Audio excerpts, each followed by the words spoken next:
what up? What's up? Appreciate everybody showing up for this Talk Shit Tuesday. What up to everybody else in the Shark Tank?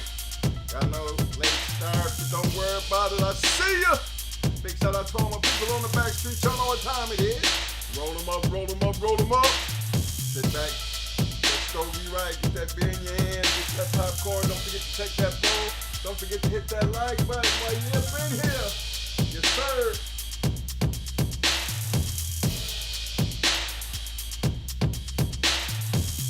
What up? What up? What up? Appreciate everybody showing up for this Talk Shit Tuesday. What up, everybody? What up? What up? Y'all know it's done got cold. I mean, it is cold here in Florida. I know when I say cold here in Florida, I'm talking about 50 degrees. You know, that's cold. Might get down to damn near 40 the way it's been all day. Hey, but look, appreciate everybody for showing up. Don't forget to take that poll. You know, there is a right or wrong answer. For all my bulldog men out there, help them out here, help them out here. See, this is what I be talking about, kind of get a better understanding of knowing your history. Let's see what's going on. I still got people working here. Yeah, you got to know your history to get a better understanding and, you know, why this is such an important conversation today. You know, some people be wondering, you know, why you do what you do sometimes. You know, and sometimes even I ask myself sometimes after all the years and all the bullshit that we went through, you know, I still got dogs. That's some shit. I just, you know, and I ain't the only one. You know, a lot of us just have that emptiness if you don't, because it's been such a big part of your life. You know, and I'm gonna take that back to, you know, what I consider the love of the game and understanding the love of the game. See, when you love something so much, you try to get a better understanding of not just some of it, but all of it. You know, some of us are like history buffs and reading books and trying to being mad scientists and always trying to be better. You know, you never stop trying to be better. You know, you pick something like, you know, you take something and you just be amazed and it just takes off where you, before you know it, 30, 40 years of your life done went by. And you think back on all the things that happened in that time period, and it was almost like it was just yesterday. You know, so one of the reasons why when we sit here and Mo take you back there, they get on the bus, get on the yellow line, and it's all about trying to get you back there in our time, or get back in history and get a idea of the feeling. See, the feeling part of this is hard to explain because you never really get the true feeling of something until you really actually do it. And I mean, not just half-ass do it, but be doing it with a purpose. I mean, sole purpose. Let me get back in here. Let me show you. Now, I had in my description today, you know, about that thing called motivation.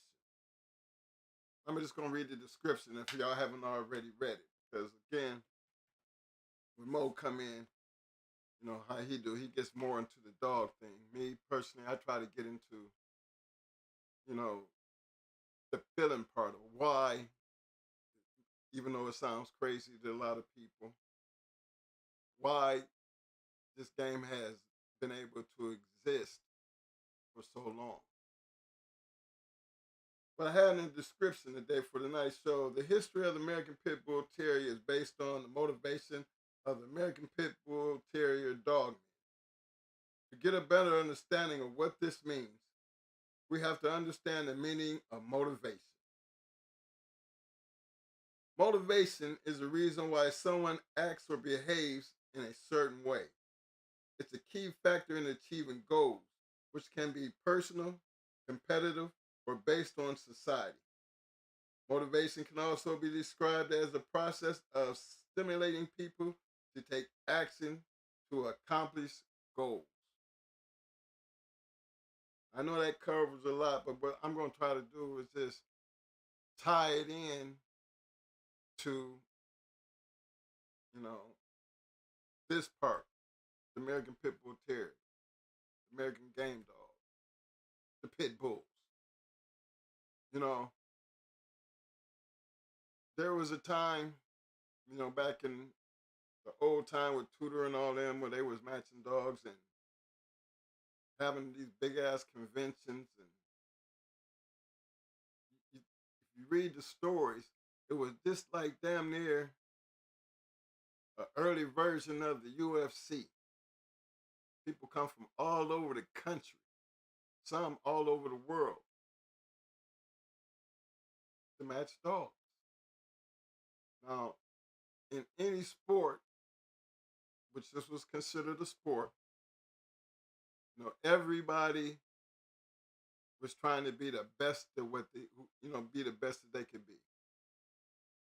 But as history went on, there were some that stood out. There's some that you hear their names, but you never really read about them. But they're out there, and that's why I always go back and understand history, because you hear about Tudor, you hear Maurice Carver, but then think about all the guys that they mentored, that they sat down and they talked to as men, the stories that they told, the people, lives that they touched in this dog game that went on and created and became dogmen themselves. You have to understand what makes a person who's like mentored by Maurice Carver and try to be as good at, if not better than Maurice. Just some of my readings, Maurice schooled a lot of people. And he was a good man, but he was a hardcore guy. You could sit there and tell Maurice, tell me the real story. And if he was worthy of hearing the real story, Maurice would tell you the real story. But remember, we always say you can smell a bullshitter from a mile away when you're good at doing what you do. Maurice was really like one of them kind. He was a bullshitter. You best believe he was gonna get that money, but you pretty much gonna get some of the most bullshitters lies or whatever you want to call it, and then them be the ones that be the sole people behind the folk story, folk tales. You know what I'm saying? Because if you're doing something and and you're sharing that something special to you with someone, you wouldn't go out your way to do that for somebody who was full of shit, or who wasn't really going to take what you're giving them and try to do something with it. Now, I say that because I'm a true believer in that. Because without teaching that next man or how to do something, then there's an ending to that story. It stops. It doesn't go anywhere. It stops right there with that person. Once that person is gone, he didn't pass it on, and that's the end. But this dog game never worked like that. We don't have a whole bunch of names to go back and talk about. You got the stories, and some of them people that you really don't know about, you'll catch their names in there, but you don't hear their story. And see, that's the part of this that I look at as far as why we do what we do here. Cause see, there's a lot of my brothers, that were to me that we looked up to that had great dogs, that we was determined to tell their story because they have stories. There's nobody sitting down writing them books. Nobody's really giving them the credit that that they have due coming to them. But through all the many years that we've done this, those people played a major part in our life. They played a major part in this dog game. Some of y'all might not know them because y'all ain't picking up no books. Some of y'all ain't old enough to know what the game was like. That's why we tell you, because I think that is important. And trust me, it didn't just get important now. It has been important and will always be important. Now, I don't know if any of you guys got a chance to see Tom Garner's podcast. Big shout out to Tom. But he said, you know, he didn't have the time to sit down and write a book. Imagine that. But if he don't sit down and do something, I mean, he's got a podcast now. We've seen a couple things about Tom, but Tom hasn't really got a chance to sit down and tell his story. And I would think, or even write the book. And for me, I think of like people like McNasty, Mr. T, you know, True Colors, Tony Rogers. You know, those brothers are dead and gone. So who's left to really tell their story? How many people really didn't know who Tony Rogers was? How many people don't know who McNasty and Mr. T are? I mean, I could go on about with some of the guys who have passed that had a lot of influence and was major movers in this dog game. They kept the blood tight. They kept the way to do it in a way that it was a format. They gave us the blueprint so where we could take that blueprint from each one of them people and make our own. And to me, that was the key long before we got started. Actually, way, way, way back, they were doing the same thing. It's just a matter of who was motivated and had the motivation to take what you learn and use it to your best ability, and let your motivation of learning and what you're doing be responsible for who you became in this game. See, you can sit back and talk about this game. Think you know this game. And you can smell it, and you'll stick out like a sore thumb. Maurice Carver was very, very well known for being able to look at a dog and know what to expect and what he was expecting by just looking and understanding the dog. Maurice will be the first one to tell you he threw papers out the window. But why was he so successful in his breeding program? Know the story. That's what made him great. Because he was all about the dog. And he knew, based on what he was looking at, what he was expecting, that like a mad scientist, he could do this and do that. and expect this. Shit wasn't on a whim. It wasn't because he looked at the paper. No, the man was concentrating on the dogs, and I gotta give it to him now. You know, we talk about him to this day, and he's dead and gone, but we can still talk about him today and have a major impact in the game based on that same mentality because he was successful. And we still talk about the dogs that he created to this day. The motivation, the will, and the want to be the best at what he was doing. Now, think about it now. This man was actually operating back around Tudor and Leitner and Kobe.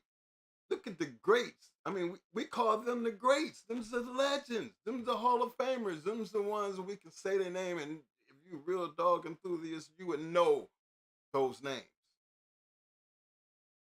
Behind those names are great dogs. Behind those names were great fights. Think of the competition they had amongst themselves.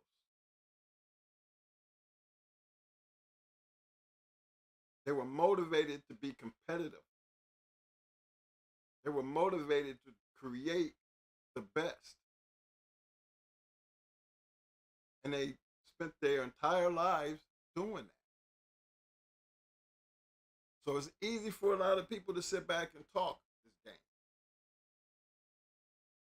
But it's hard, very hard, to sit back and be true to this game without motivation. Because the lack of motivation will determine your success.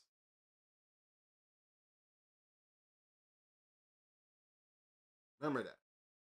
The lack of motivation will be seen through your success.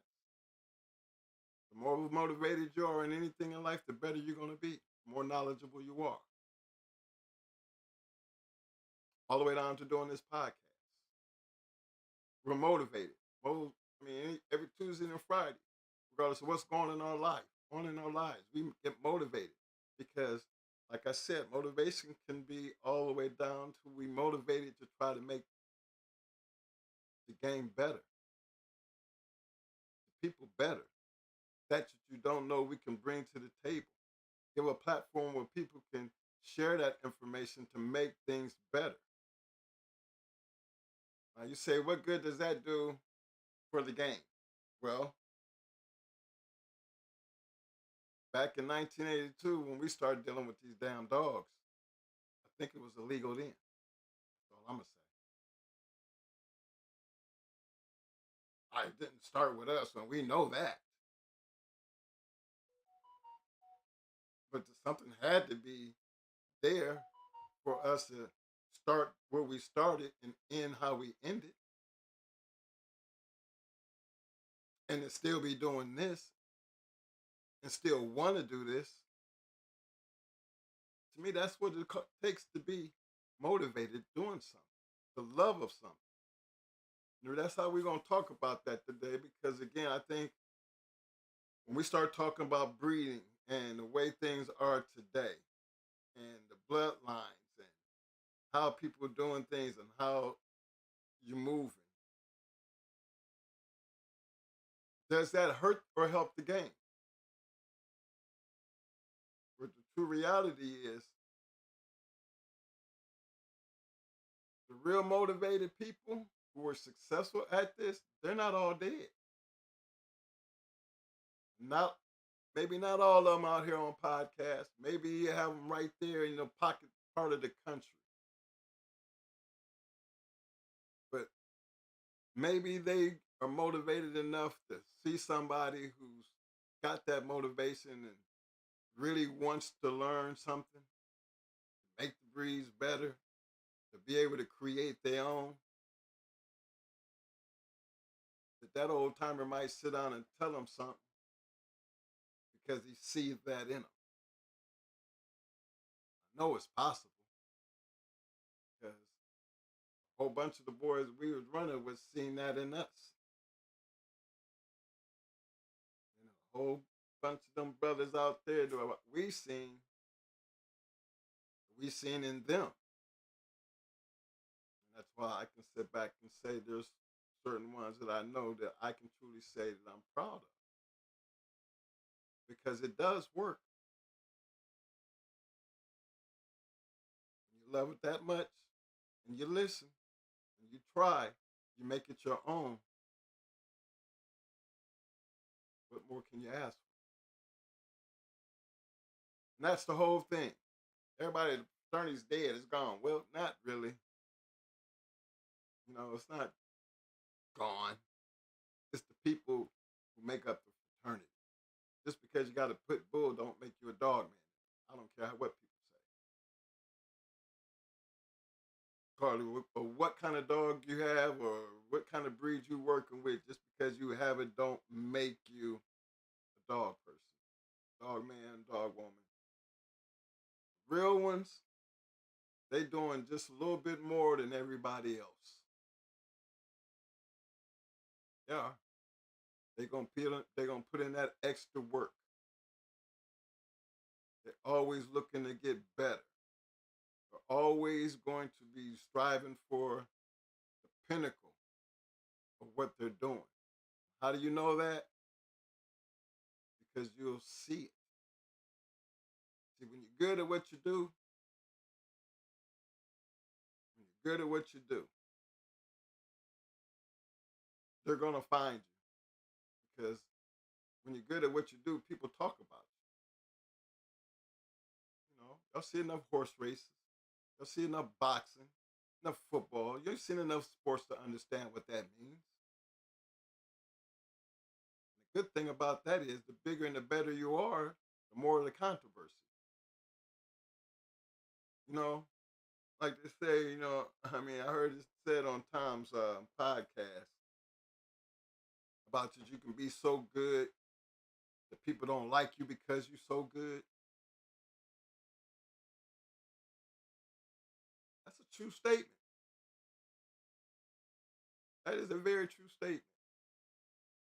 But to me, when it get like that, that's when you know you're doing something right. If they ain't talking about you, then you ain't doing something right. So I took that back, and that's why I put up that poll tonight because I just wanted to see just you already know. I already measured our audience.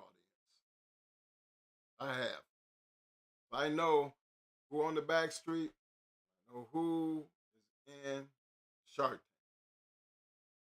That's why I just tell everybody to participate in the poll because that's how we do temperature checks. Now that poll tonight, look at the names on it. Think about the question. Who is the godfather of the Eli American Pit Bull Terrier line? I'm not gonna say anything. I'm not giving up my answer. I'm not gonna get into that. I'm gonna leave that for you guys to go back and forth, and I'm gonna let Mo dive into the pit bull side of this thing, and I'm gonna really sit back and see, you know, how it turns out. Because the way it's looking right now is kind of shocking to me. But then again, that's why I tell you guys, come to the show, learn what you can learn, be intrigued by what you learn, and if you want to do a little more, get out and just research, become an enthusiast to these dogs. Because again, we're not in here promoting dog fighting. We're not promoting breeding for dog fighting. We're not telling you to do anything illegal with your dogs. That's not what this show is for. We want you to know the history based on our experience. You understand that? Based on our experience. And I can truly say, and feel comfortable saying that we had a lot of experience, a lot of good teachers, a lot of great mentors, a lot of reading, a lot of being mad scientists trying to create. doing it different ways. So, yeah, we put in the work. I know you can sit back and talk about it and do all that other, what people do, but it always brings me back to it's easy to sit back there and talk, but we can smell them a mile away. Smell them a mile away, just based on the conversation. Because really don't have much nothing to talk about. But if you've done it, you got a lot to talk about. If you were successful at it, you wouldn't have to say much because we would know you. And it's not trying to be popular because I'm pretty sure Maurice and Tudor, Bobby, Floyd, it wasn't about being popular. It was about creating the best, being competitive, being the best. That's what y'all want to hate on. Go ahead. Until you can walk in their shoes or accomplish what they have accomplished, then that puts you in that category of I hate you because you're so good. That's understandable. But you want ones like that, y'all ain't hard to pick out. And when it gets like that, conversation really gets real short because again, you're not the one that we look to help. It's the ones that's really sitting there trying to listen and say, you know what, every time I come to that show, twin, I learn something new. Or twin, I didn't know that. I went back and researched you. Yeah, man. That's when you know you're doing something. That's when you know, okay, not everybody has to catch on, but all it takes is a couple to make it worth the while. So just imagine what nobody.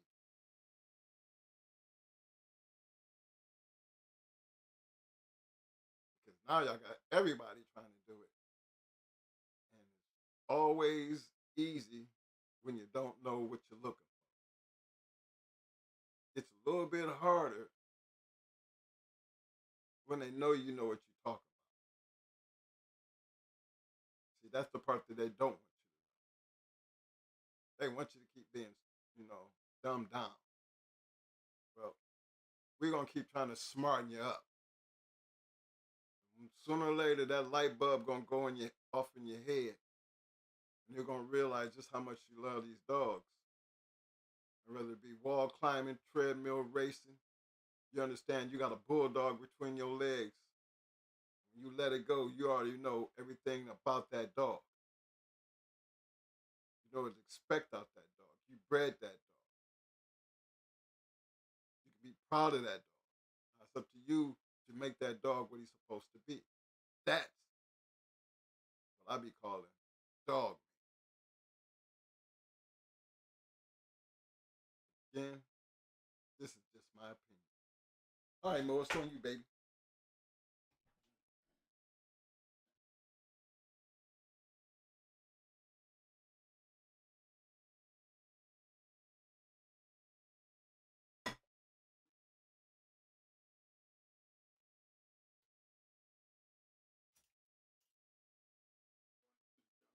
Amen.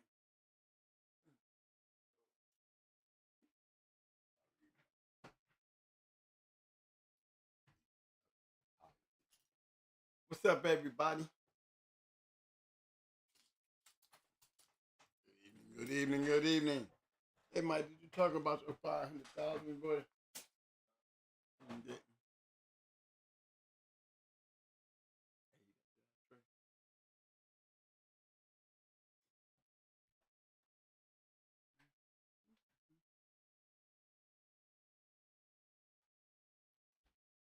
What's up, everybody? Thank y'all for coming out on this talk shit Tuesday. Get my glasses out here. I can see.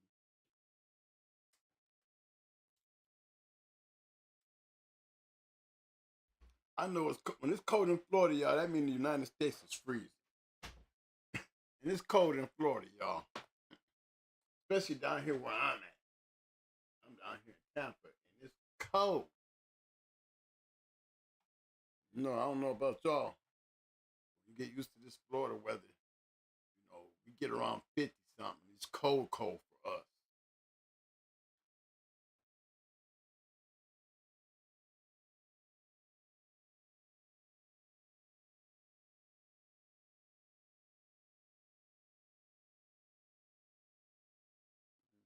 Keep that in, achieving goals.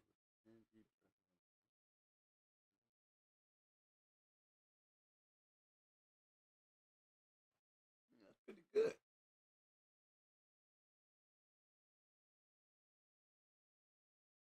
The motivation of a real dog. Ugh. What is the motivation? I always thought my motivation was to compete. That was my motivation. I wanted to be like everybody else. Compete. You know what I'm saying? Some guys went out and bought their dogs to compete. Some of us built yards to compete. Some of us just bred dogs to compete. You know what I'm saying? So everything was in a category. You know, you make that decision. Whatever you're trying to do, you know, it's still competing. I mean, because do I got to get on the bus? Hey, y'all. Do we need to get on the bus? Yeah, we need to get on the bus so we can make sure we're talking about my era. So we don't want anybody getting confused with the now and the then. So we're going to go back and get on the bus. Let's go do some then. The then is the key to all this. What was going on in the then, not the now, but the then is how this game was built.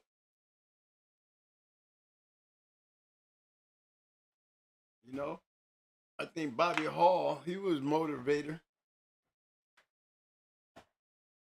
I think Bobby Hall was he was a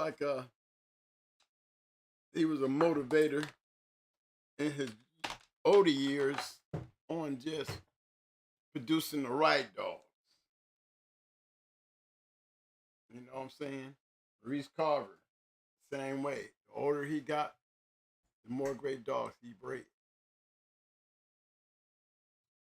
You know, Errol Tudor, same way. The older they got, the more they got to breed. When they was young bucks, they was matching dogs, y'all. They was matching dogs. And just think, they had 10-time winners, 12-time winners. They might not have been recorded like it was when we had the journal, but you know, history says that these guys was matching dogs. It wasn't hard to match a 6, 7-time winner. See, the game got more competitive though. See, when they started breeding them dogs, them dogs started getting better. What I mean by better, the competition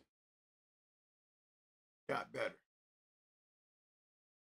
I wonder if anybody noticed in the last show when I was going through those pedigrees and that journal, did anybody notice who was the man back then? Who was the man that was really putting them down and getting good results? And did we blame him? Did we give him credit because of his accomplishments in the States? Because most of his accomplishments he made in Canada. Then he stepped over the border and made other moves. But he built his yard based on what he was doing, and that was competing. Andre Giroux. He had registered merits, more registered merits, more champions out there in that time period between 1972 1983, he had more winners out there than all the other great dog men out there. James came through later on, picked up the pace, but Andre Duro was the one. You know why he was so good? Because he was competing. You've seen him getting into a lot of competition of a lot of good dogs. You've seen a lot of champions losing to champions. You had champion beaters. You know, just think, if you had Angus, you knocked off two good champions that was whooping champions. That tells you a lot about who you are in your motivation. No, my motivation has always been to compete. I just wanted to compete at a high level, though. I wanted to be able to be like those guys and go into the guys that they were going into and winning. That was my motivation. My motivation was to be like Roadblock, Abraham, Ohio Cash, Eminem, Triple M, Mama. So many boys up there in the Cleveland area, I don't even want to name all y'all. If I was motivated, I just wanted to just go into all the big boys outside of the big boys that I was running with. You know what I'm saying? Because I didn't want to go into them. They was my motivation.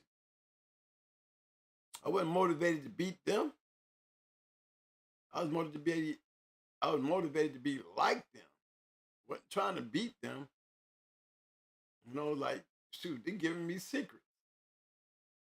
They giving me good conversation. I know everybody had their own way of doing things and stuff like that, but my thing was, early in the game, I carried some things that probably followed me through the Marine Corps. There's a whole lot of enemies out there to kill, but you ain't got to kill anything close to you.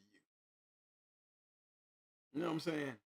The Marines were just known to, not because we were killers, killing people in the country, taking out people in the country. We were killers to protect the country. That was our motivation, to protect this country by all means necessary. We was trained to do that. It was voluntary. We didn't get drafted. So when we volunteered to go in to become a Marine, it took motivation to make a move, knowing what you was getting ready to get yourself into. But yet, I was motivated to move, motivated to go. I took the same concept, and looked at it the same way when I went into the dog game. The dog fighting part is what had me. The dog fighting part. You see many good dogs, that's what you want to feed on your yard. Yeah, nothing to do with the papers. Pope saw judo and the way judo was bred, he went, whoa. He not once did he see judo. Prior to that, he was going crazy over the fact that the way the dog was bred. But then James Pope was a breeder. I didn't know nothing about the papers. He was teaching me that. The whole time, I was working on fight. I needed to fight.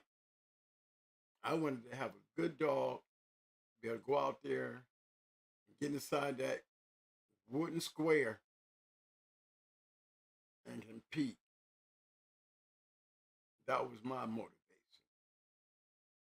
And then the more good dogs I got, the more the competition higher level that I wanted to compete.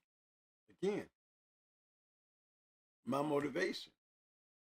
Now that motivation has to wake up in the morning, go out there. Sometimes it's cold. Sometimes you might have hung out with the wife late night, had a great night, showing how much you love her, but you still got to get up. Can't go, no, had a good night with the wife, I'm going to lay in. No. My motivation, regardless of what I did that night, my motivation had me up every morning, frying up that four-wheeler, hooking up that trailer to it, riding down that lane, cleaning up shit, cleaning pans, feeding dogs. Thing was, I was motivated because it's the dog that I was feeding. That's what had me motivated. You know what I'm saying? My motivation is just getting up to go take care of these dogs because there was value to every chain space on that yard. That's another thing. If you go out there on your yard and all you can see is dogs, the motivation ain't gonna stay there long. I mean, I don't know how guys do it. They get, my motivation carry increment pieces of motivation. There was a couple things motivated. My motivation to compete at a high level. My motivation to keep my yard straight.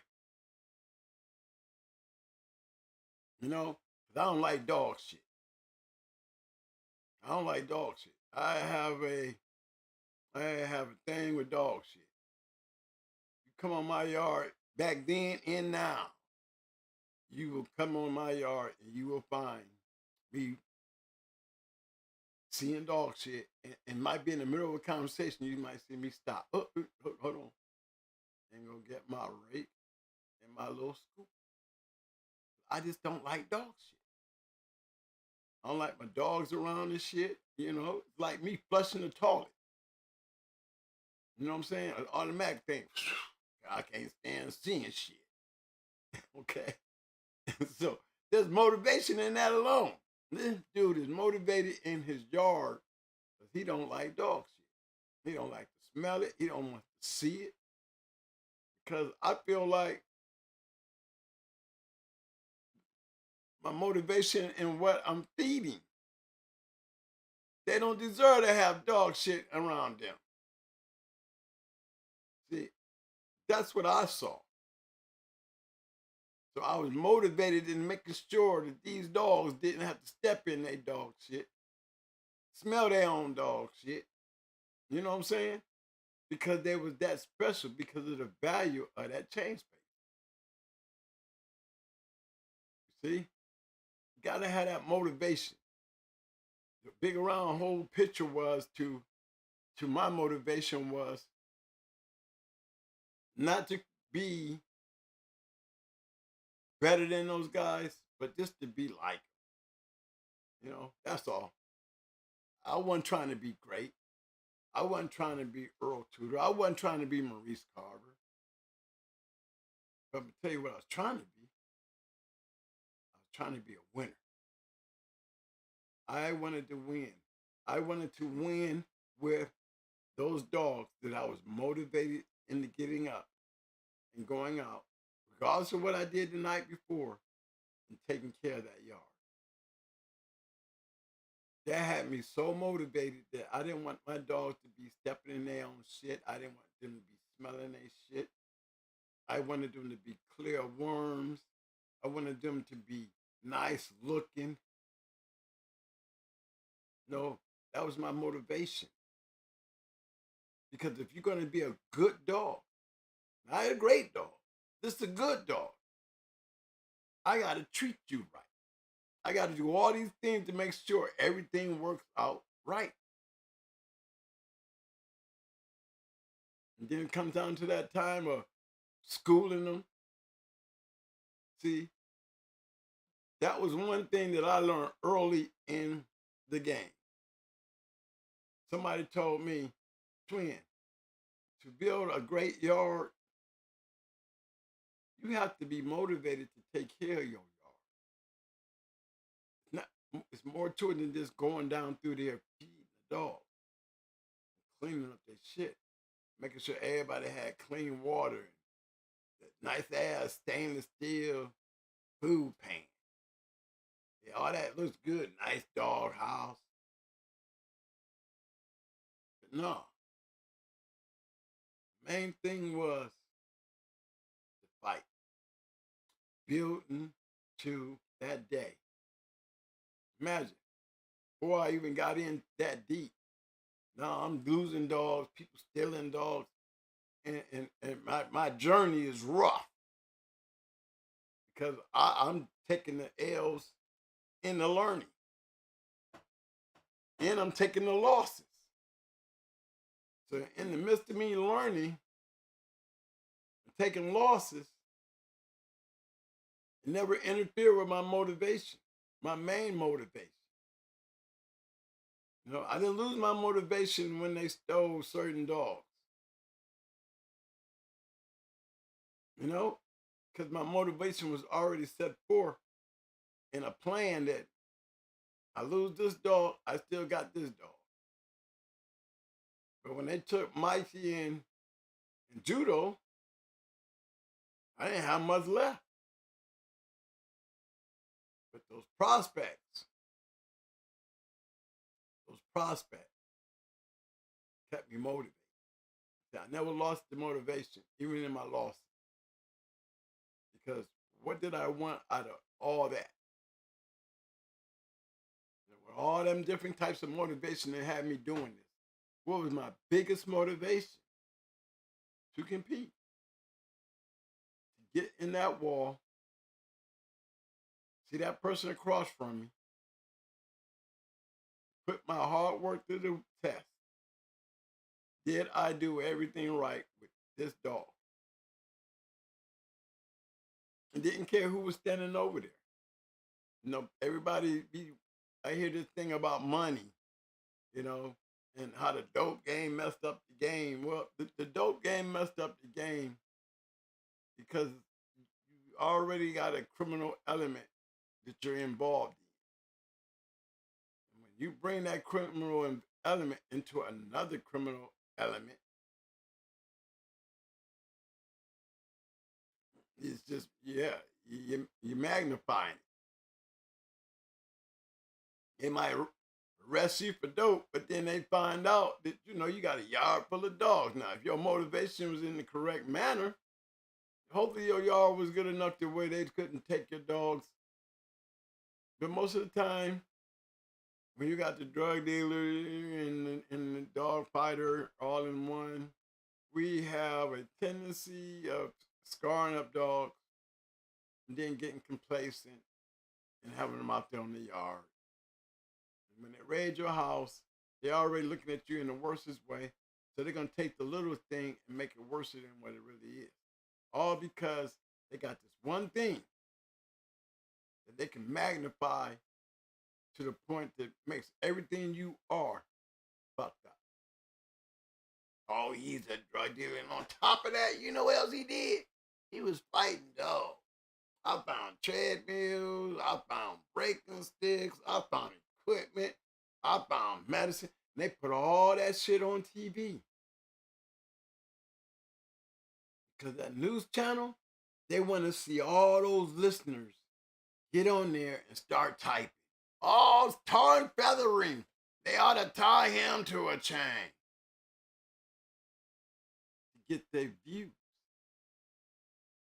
Get their points in. But to me, as a dog fighter back then, all I could do was when they got me was shut down. I don't know how deep they is. That's all it was. Shut down to protect the family. I ain't talking about my family. I'm talking about the fraternity. You know, again, that was my motivation to protect the house. Not my house, but us as a whole. guys get busted and start looking at that crazy time while they're talking to them. You know, you got busted for drugs, but you're in here discussing dog fight. And you're telling on people there's dog fighters. His motivation was to stay out of jail. His motivation was bigger than everything else. He might have been a great dog man. Because there was been great kennels, y'all, out here. They were very competitive. You know, you hear a lot of people say, well, drug dealers had the money and you couldn't get your... Man, that's a bunch of malarkey. Unless you really fought dogs, unless you really did fight dogs, getting your dog on with a high-level kennel, even if you didn't have a bunch of damn money, was very possible. Always have been. Because most of the time in the New Jack time, that's what I always call our time, the New Jack era, because the gang was running wild with crack. A lot of guys who probably wouldn't have never had the money that they had, don't be for the crack. But it didn't ever stop them from saying, you know, money ain't big enough for me. Because it's never been about the money. It's always been about competition from day one. I think, to me personally, I think the word fast lane came and the word hunter works hand in hand. Fast lane and hunters work hand in hand. You're either going to be a breeder or you're going to be a hunter. That's what you heard me say from day one. Or you can be both. But when you're both, what are you? What are you? Are you a hunter or are you a breeder? Well, a true hunter, when he got good stock, he would try to recreate that stock, keep that stock under his wing. Sometimes they even want to keep it private. That's when the paper shuffling start going around. Because you done got so good, there's people, twin, I want to get a dog. You got a bunch of damn dogs, you don't know what dog to give a person. Just got to make sure you give them the right dog. Sometimes you might turn around and end up giving a good dog to somebody who turn around and fuck it up. Because you really don't know the people that you're dealing with when you open to the public like that. There's a lot of kennels out there that open themselves up to the public. Like Stone City, it was open to the public. Hardcore, they was open to the public. Southern Kennels was open to the public. Miss Me, they was all open to the public. Anybody that advertised their dogs in the journal was open to the public. You understand what I'm saying? Everybody. We wasn't open to the public. I didn't have time to be open to the public. It's not like I'm sitting up there looking like Mountain Man or Ozzy. See, I wanted to be a hunter. And that's all I wanted to be. I wanted to be like Mike. You know, that old saying back in our time, everybody wanted to be a Michael Jordan. Yeah, I was one of them. I want to be like Mike. I always have wanted to be like Mike. I always looked at great dog men as great dog men. I mean, to be able to imagine, you know, I always wanted to have me an art, or a Zebo, or a Queen, and a Pandy.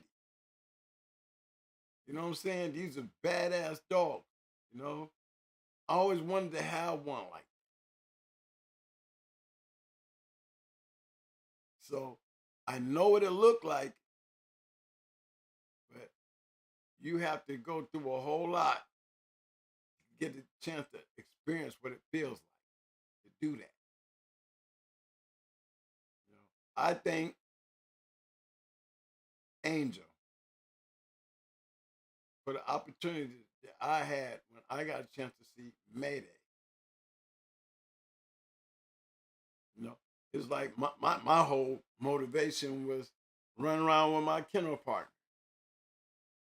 Me and him going through it. Imagine these long ass rides and just me and him sometime out here making these breeds. You know, he's explaining this and explaining that. Why we getting ready to do this? Why we getting ready to do that? And it was interesting because me and him, we battled a plan together. And I think between me and him, I would have to say that he was more experienced in doing it, as far as putting it together, and I was more experienced in getting it done. You know, I knew what he was good at.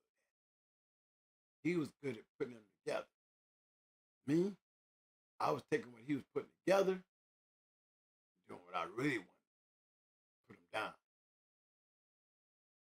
Because he knew the right people, he knew the right places. He was good at what he did on that part. Me, I wanted to take that shit and put it down. That was my motivation. Damn this breed shit.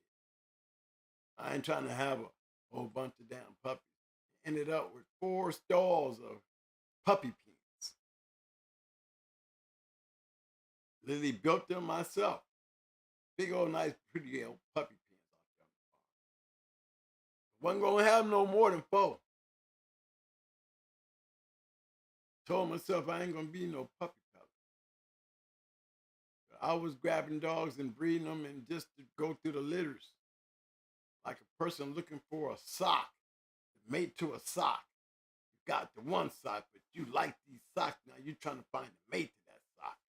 So you tearing through shit until you find that right sock that matches the sock that you're trying to put on your feet.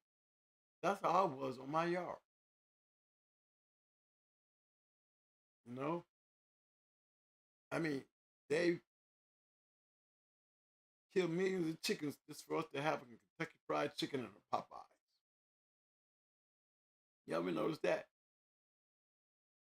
They killed millions of chickens so we can have Popeyes and KFC and churches. Well, I looked at it like the same thing. I wanted to have a good ass dog. So I went through a lot of dogs to find the good ones. Got to have the motivation to be able to step. What was my biggest motivation? To be able to step over the wall, see who's over there across from me.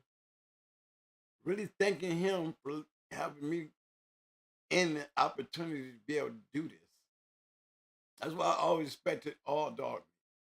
Even if you was an asshole and I don't like you, I respect you. Only because you was over there doing something that I couldn't do unless you were there. You know what I'm saying? Because I always wondered how Roster Man felt. I always wondered how McNasty felt. I always wondered how Jesse felt. All these old dog men, how it felt to go out there and win the matches that I was seeing them win. And the dogs. Like, you know, DLB, he was not even, it wasn't even a thought until we got the Satan dogs. They had dogs, but until Satan and them came along, they didn't have those kind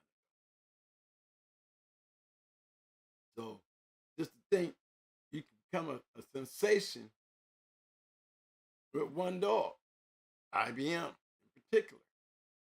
There's always been that one to stand out because he had the opportunity to, you know, get out there, and we'll always talk about IBM, Malik's grand champion IBM. If I ever put a grand champion down there between my legs, never had one between my legs. Seen plenty of them, but never could get the run between my legs. but always admired because it's a feat. Even for those guys that get those great dogs and they keep going, like Tornado, Queen. I mean, as long as you calling them out, their motivation is to keep them out there. Sometimes they be so caught up in it that they make dumb mistakes. Dog 7 years old, and they still trying to bring the damn dog out. How many stories have we heard about them guys doing that? It takes a lot of motivation to be like that. And sometimes your motivation can get you in trouble. Sometimes your motivation can have you making bad decisions. So there's definitely a control to your motivation before you be out of control with the same motivation. I just seen guys lose 4 or 5 matches in a row. And they don't understand. They keep trying though. But I always say, when you keep trying, somewhere along the line, you keep getting better. Was it your keep? Or are you bringing the wrong dog? See, that's the one thing I liked about matching dogs. It tells the truth. That's where the truth come out. Everybody can talk their shit. But until you hit them 4 walls, that's where the truth is. All the other shit don't even matter to me. It never mattered to me. But I knew one thing before I got to that wall, there's a process. A process. And I had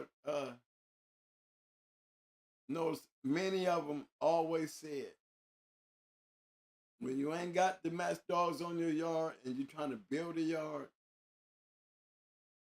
you feeling like you got the right dogs. It's more to just eat. My dogs would bark when they saw me in the morning. I would have to shut them up because I'm up there 5 o'clock in the morning. I had lights on my acres.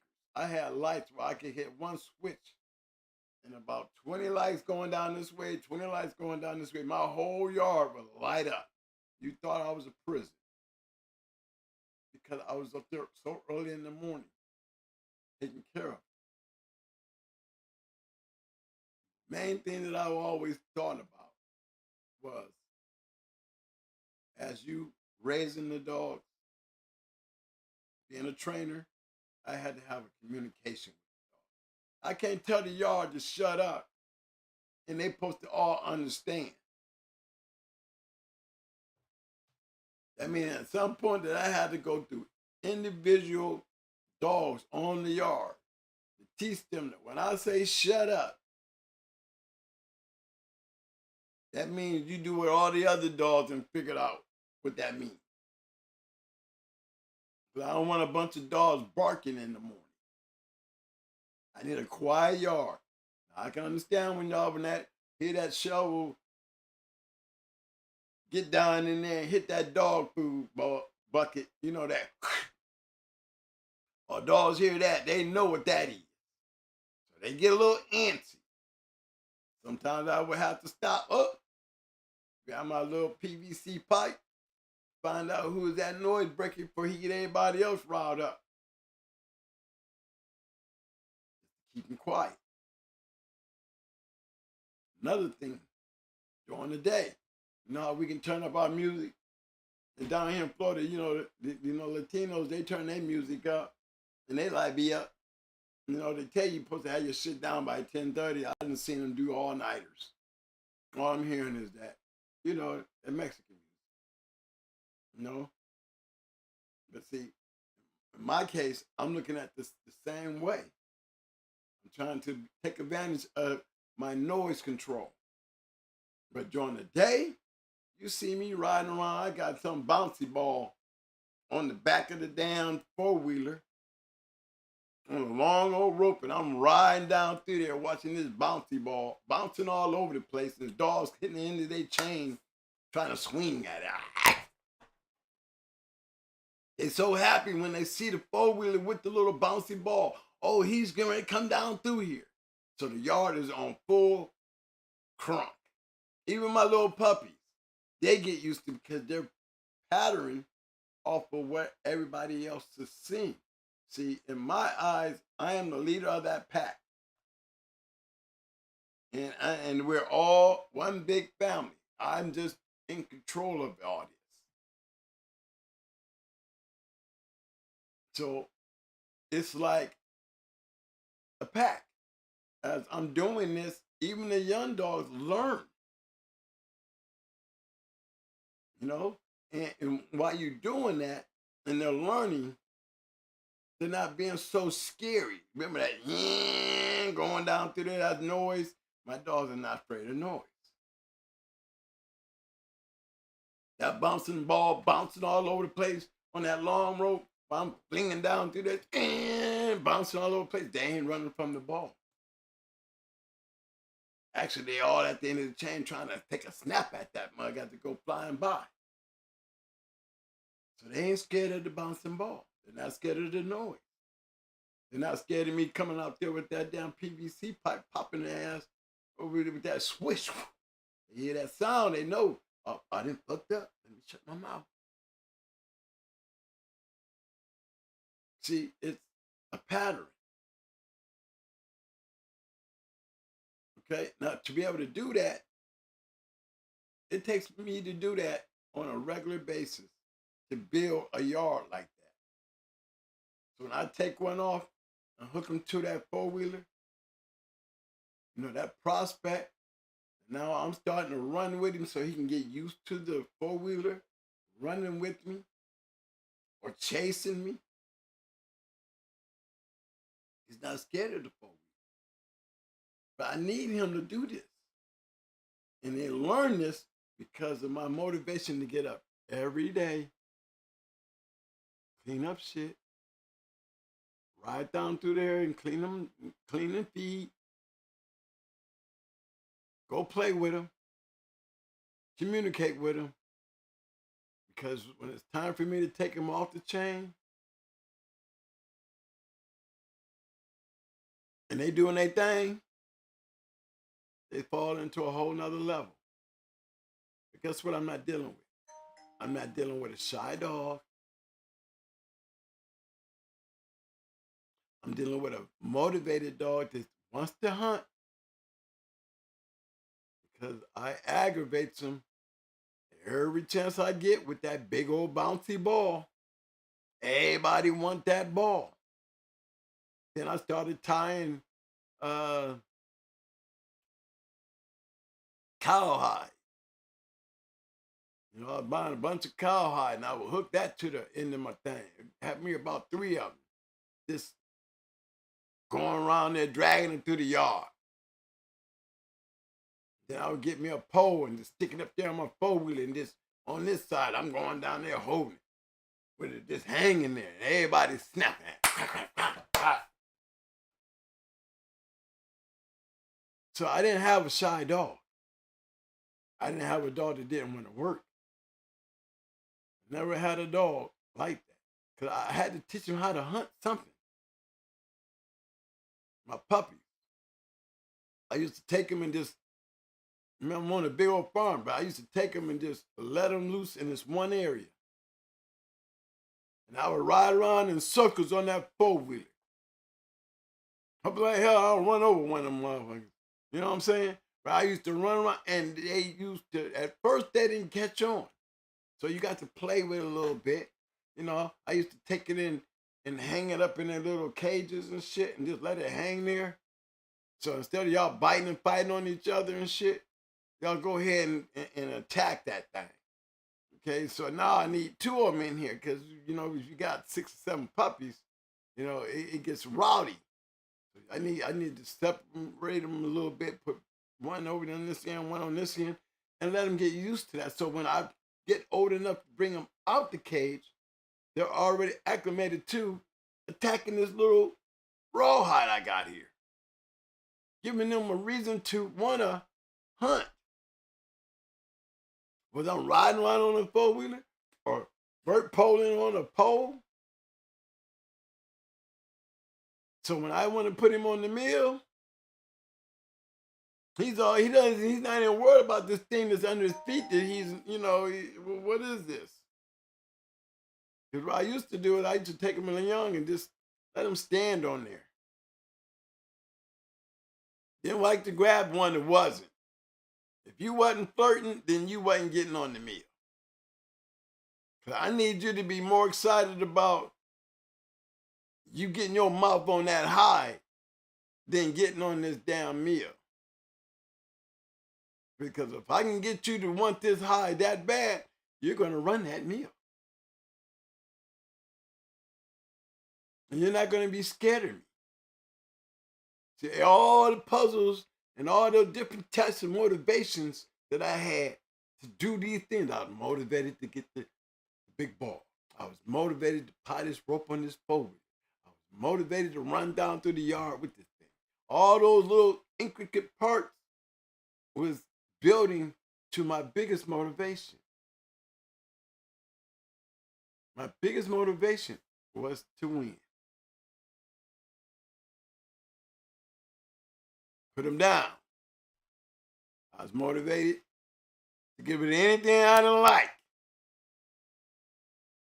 Because I can't feed nothing. I got to feed something. So if I'm looking at a nothing, I can't feed it.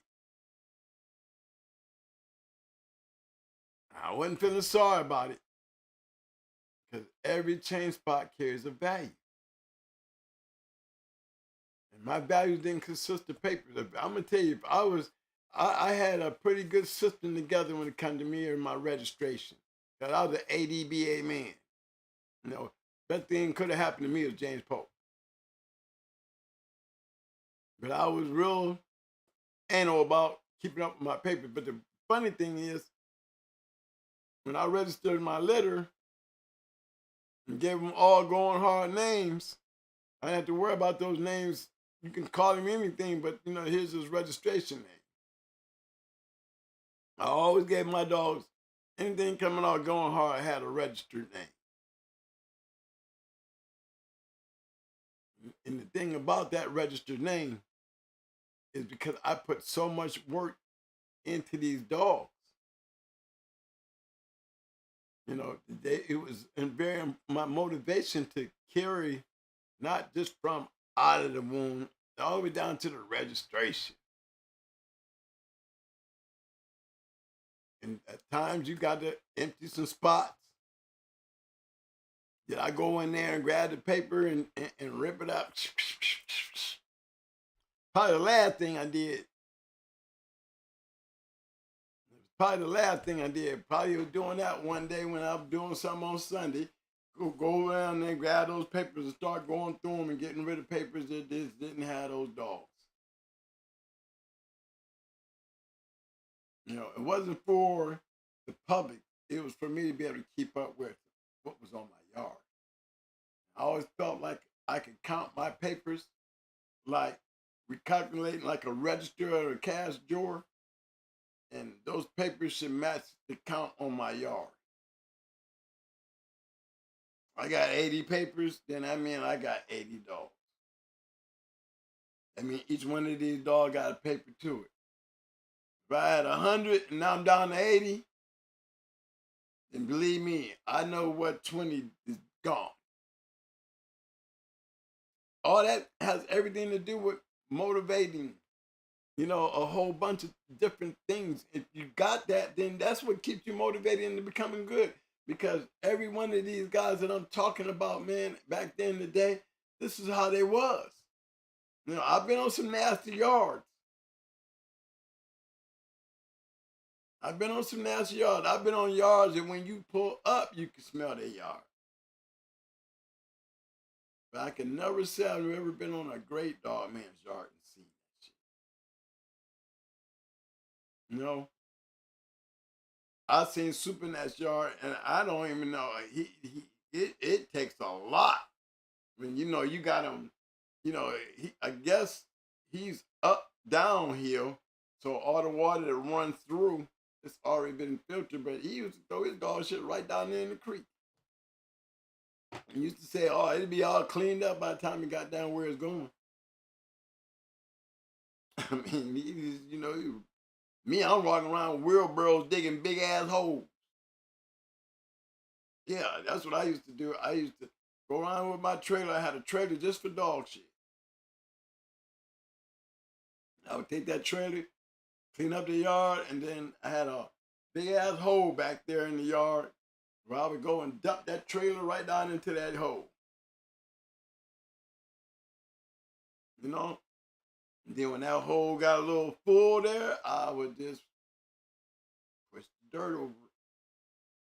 Give me next year, you know, certain next year, I'll be able to dig that hole back up and start adding some more shit down in it. You know what I'm saying? A whole bunch of motivating from your breeding. You gotta believe in what you breed. And if it don't fit the criteria, you know what I'm saying? You gotta move on. I see guys got good bred dogs and their dogs really ain't shit. I just call them good bred dogs. But they be so motivated on that part right there, that good bred shit. They don't care if the dog's a piece of shit. I'm laughing. No, a lot of them. Yeah. You know? I see more capping. I see more great internet dogs than I've ever seen great dogs. I see more. Every time I look at a pedigree on Facebook, y'all, I be laughing. Because you know, and the reason why I laugh, because I'm wondering, I'm just wondering, you know, is that dog any good? I see the dog looking all muscular and looking good, and I always wonder, is that dog any good? You know what I'm saying? Because me, guys, I had a bad habit. I had a bad habit in putting. I didn't mind letting my hot boys go. I did not mind giving my young dogs pit experience. I did. I actually got a kick out of it. I didn't ruin my puppies though. You know, I made mistakes because that's how Brat got her leg broke. But I used to put my puppies down. No. And once I see what I want to see, then I know this is one. When I see what I want to see, I don't have to bother that dog no more. I can sit there and let him grow up. And you best believe he is getting all the ball attention. He's getting all the hide work. He's the one that gets to get off the chain when old dad comes down through there and he gets to ride on the four-wheeler and chase the four-wheeler or start running around or get to go up there to the yard, part of the yard with the treadmills up to the barn. See, when your yard is moving like that, that's when you know you're on the right track. Because all I did was model. I modeled what I saw in all these other dogmen's yards. You know, they all made this comment. Twin, if your dog ain't socially fit, a person could pop their hand like that and your dog quit. You take a dog off the chain, you school that dog and just keep throwing him on the chain, then all of a sudden now you done called his weight, now it's time for him to work. The dog don't want to do shit. I'm old now. In my younger days, I didn't like that shit because see, my biggest story was the biggest mistake a real dog man, and this is a competing dog man, can make if you do not know how to raise your fighters. If you think it's more, all it is to it is to unclip him So I'm over there to another person, expecting him to walk in because he sure can't get nothing else out of him. You ain't done nothing with him to do anything. And you expect this man to turn him into Muhammad Ali. And then when you get to the match, first thing you ready to blame it on is the conditioner. But what is saved if it's you being the conditioner? I'm already putting check marks against you because you finding yourself having to walk a dog because he won't run the meal. You find yourself not being able to flirt your dog because you never flirted the dog. You can't get the dog to work. And then when you get frustrated and start fussing, the first thing your dog do is break down. Whether the female, she starts to peeing, or if it's the male, he breaks down, he starts to peeing. But when you put him in that box, he's fighting like a motherfucker. But when it comes down to the show, you barely get nothing out of it. Those are the dogs that you risk losing. Because is he paying attention to you? If you didn't show no time at home, when you get in that box with him, is he going to really be listening to you? If you one of them kind to just take him off the chain and go pass him to somebody else and want them to do something with a catastrophe, it's going to be already a whole bunch of check marks that's not going to be checked off. And the chances of you winning, care how good he is, it's going to be like, you can't win that way and can be continuously winning. It's not going to work for y'all. It's not going to work. Guys that I've seen had that motivation to really do all the things you heard me do, I learned from them. I always got a couple garage springs hanging from a tree, or, eye ring screwed into a tree with a spring on it, giving these dogs work, and keep your dogs motivated, keep your dogs working. Because when you can take them off the chain, it's time for them to, even when they was puppies and I was rolling them, you know what I'm saying? I used to take them hot puppies out there, I'll bump them, shoot. Next 3 weeks, I'm walking down through the yard with that little badass mug. He wants to pop everybody. I'm introducing him to the yard. Yeah. You take them young ones that just fired up, keep them fired up. I got to wait 18 months. That's even if I'm bumping them in 6 months, I still got 18 months of waiting. What I'm going to do? I'm going to make sure that I use it wisely. I'm going to give this puppy every opportunity in the world. And this thing don't just start with the yard itself. It starts with the breeding. When you really match dogs and you are really competitive, it is really hard to make the right breeding. Because all breedings don't work. And it's what you're trying to do. You might find yourself spending a lot of stud money, getting a lot of, results that ain't worth a damn. You may be out here expecting to go to this man yard over here, paying $2,500 and go home with this dog, expecting this dog to be a champion because you spent $2,500 for him. Your expectations are set in your money. Dog turn out ain't nothing but a piece of shit. You ready to blame the breeder. But how he supposed to know? If I'm selling my shit and I got a Mayday brat puppy and I'm selling it for $2,500, I don't know what the hell you getting. I don't know. I can't predict the future because he ain't being raised on my yard. He's not being handled and groomed by me. Me, I'm raising and I'm bringing in gladiators. I'm working the whole concept. I am Sparta. You might not be. You might be on this $2,500.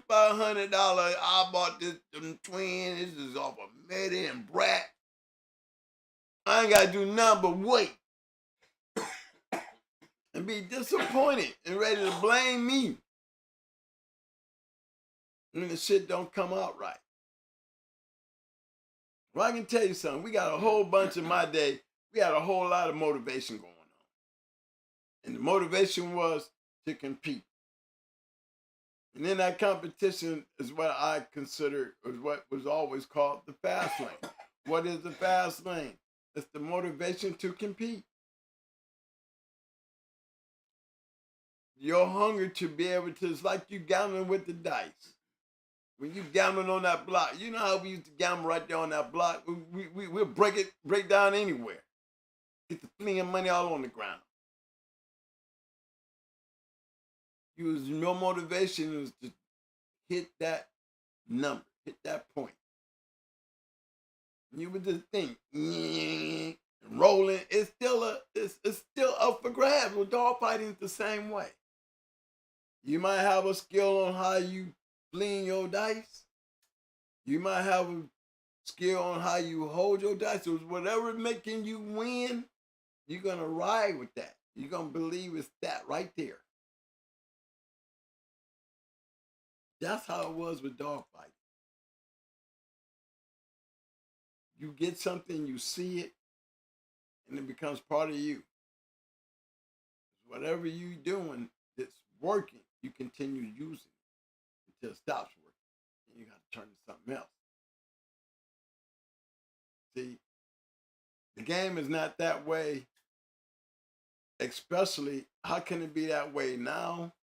Where, that's why I'm always taking you back on the bus, because how would you know if you don't even know what it was like when I was back there? I take you back here, and then now you take what I'm telling you and compare it to what you're doing now. And you tell me, are you matching your shit? Are you putting your shit down?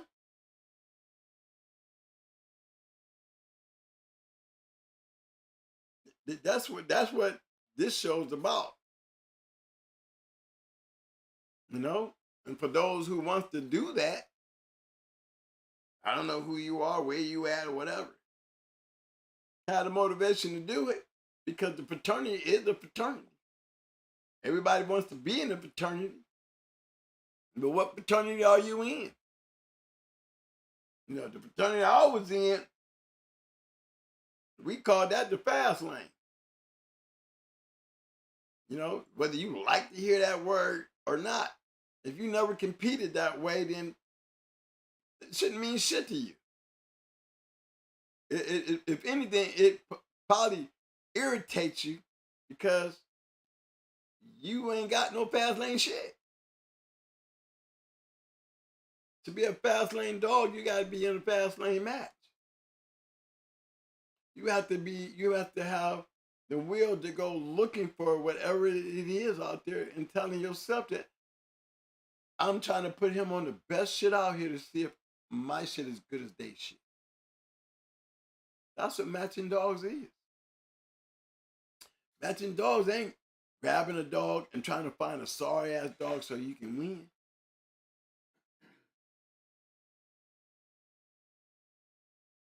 I'm pretty sure that's what, you have those levels, you have those type of people. That's true. But real dog fighters, I'm talking about way before my time. We looked for competition. It wasn't too many motherfuckers running around here talking about, I got this badass dog. Well, it's never going to have no problem filling your needs or hunger if you want to put him down, because there's always somebody who want to put their shit down. Some of us don't care.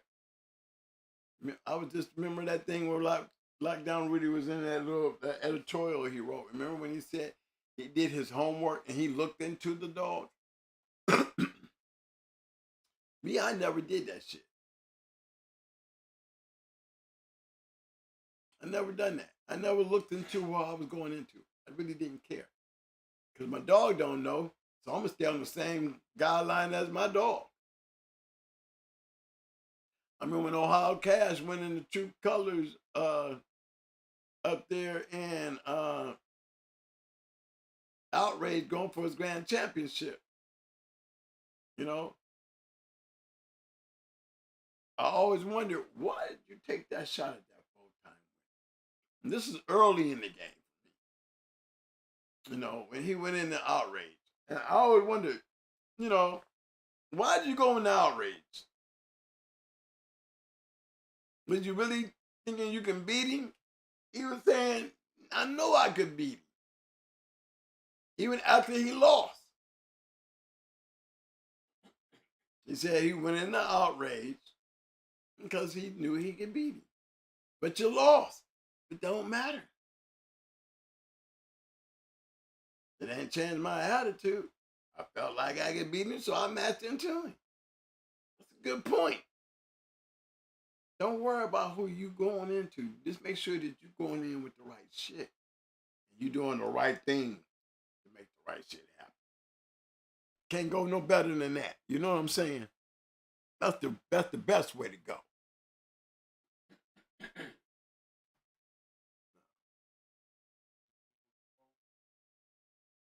No, I can't see it from over here, but I see it up. Yeah. Poll question for tonight was who is the known as the godfather of the American Pit Bull Terrier Eli line? Are we talking about Bedro's Eli or are we talking about Clayton's Eli? I got Floyd Boudreaux, Bobby Hall, Earl Tudor, and Maurice Carver. We have 134 votes. We have 62% for Floyd Boudreaux, 5% for Bobby Hall, 13% for Mr. Earl Tudor, and 19% for Mr. Maurice Carver.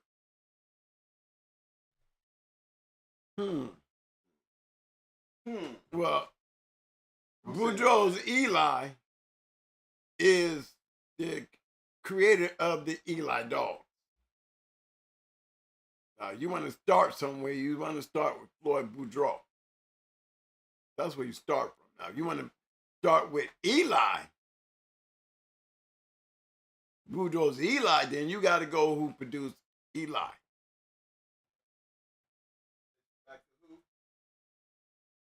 Yeah, but the thing was, we saying Eli dogs.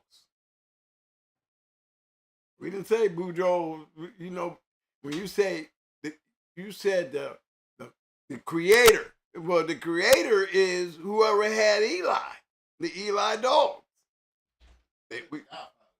The Godfather, yeah, it would have to be who had Eli, because he's the factor. Nothing. We didn't say the person who created him.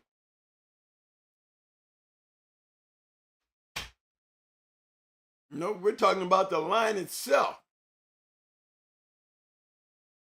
The line itself. Was it really Boudreaux? Was it really Eli? You know, I mean, remember he did produce this shit, Bully's son, Eli Jr. I mean, who created the shit? That's where I look at it like, who is the Godfather? Now, if you want to talk about the blood, then you have to say the Godfather to the blood itself. You know, then you have to go back and say, well, it wasn't necessarily Floyd then. Right. But did you say Eli line? You know, when you say Eli, remember, we're not talking about Clayton's Eli Jr. We're talking, God be talking about Boudreaux's Eli. And last I remember, Floyd had him. And all that other stuff that he was doing with him. You're gonna pull him up. Let's go diving in, fellas.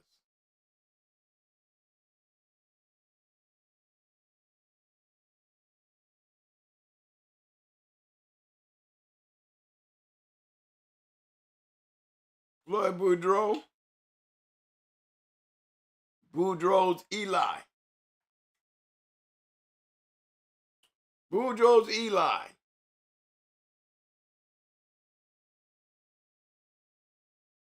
He was bred by and owned by, what you got, Junior Bush and Floyd Boudreaux.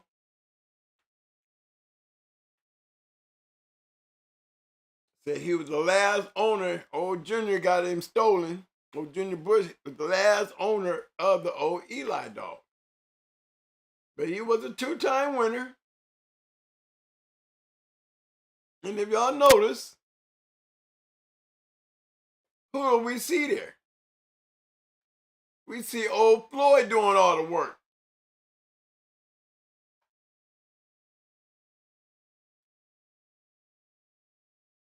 It's Floyd doing all the work.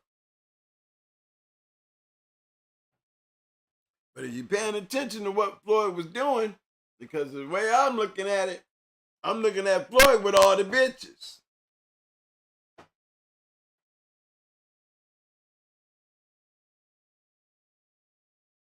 And whoever that Harrell poor boy and Kate down there, I always say, what was on his mind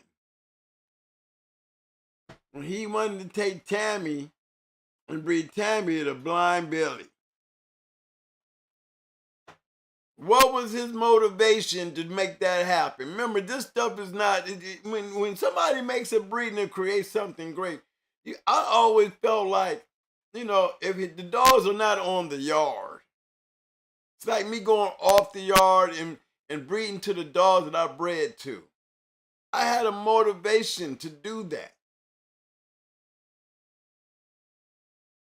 Like Tudor did with Diabo when he bred to Minnie.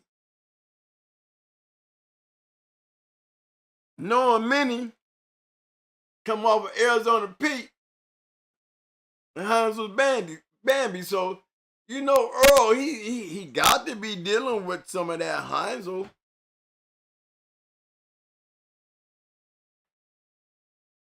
You got to understand when he was dealing with that Bambi dog on who that bounce dog was. He must have knew Mr. Heinzel.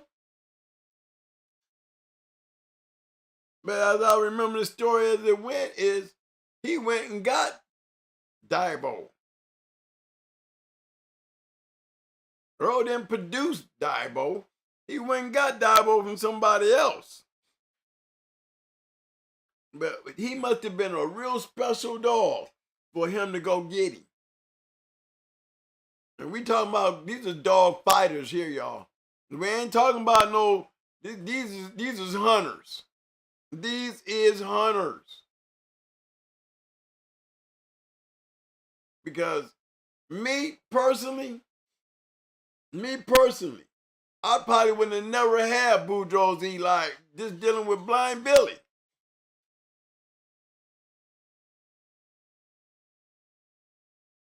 Because the Blind Billy couldn't give me what Tudor Diabo and Minnie was doing. Why would I want to move forward with Billy? That would have been one of the biggest mistakes I would have ever made. Am I correct? Because look how many times they bred that Blind Billy dog. One-time winner and one-time loser.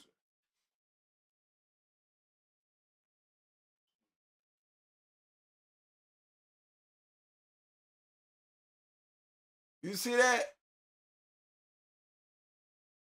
You got to ask yourself, it's not just reading the paper. Now I'm getting inside the paperwork and I'm looking on how they was doing this shit. Blind Billy the Gypsy, produced Red, then back to Blind Billy. And then took that puppy and went back to Blind Billy. What the hell was this one-time winner, one-time loser? Even when it come down to scrub, another loser. They must have been on something different, y'all. Because y'all know y'all ain't doing that shit these days. We don't do that.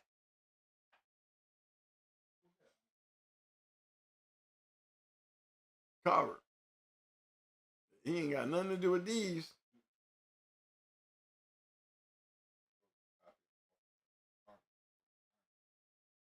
They're not bred alike. I mean, I ain't hear it wasn't no winner. I don't think it was. I want to give a big shout out to my man, Deep South Country, for the 2-piece. Appreciate the love, fam. A big shout out to my man, Mr. Larry Willis, coming through with a 5-piece. He said, yo, twin. What's up, baby? Did you ever see or hear about Champion Pandy's daughter, Champion Pandora?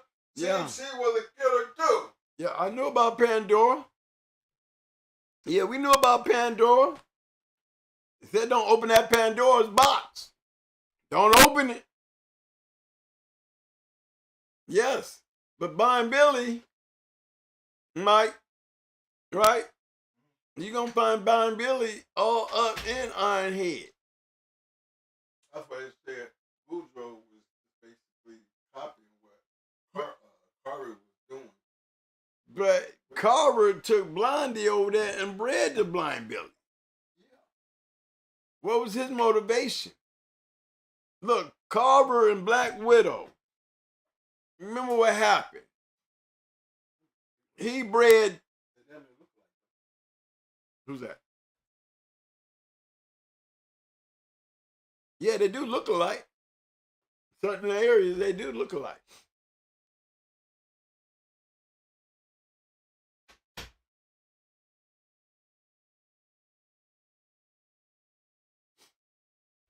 But one damn thing for damn sure. Which one came first? Ironhead was one of the best dogs of Maurice and his descendants confirmed. Champion Ty, Champion Honey, Champion Leona, Champion Iron Billy. That's 4 champions in 4 champions met Kim are all in.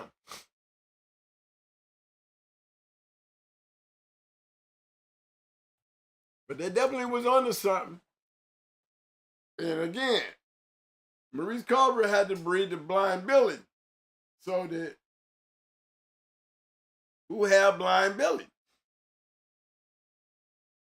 Because you know, once he makes this breeding here, this turns into Carver.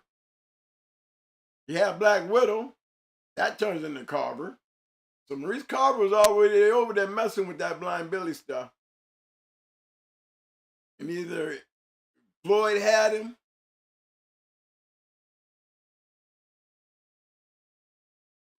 you know, maybe Floyd had him, I don't know. Maybe Earl had him, I don't know. Who had Blind Billy, but it said Floyd Boudreaux, Blind Billy. One-time winner, one-time loser. He must have been a very special loser.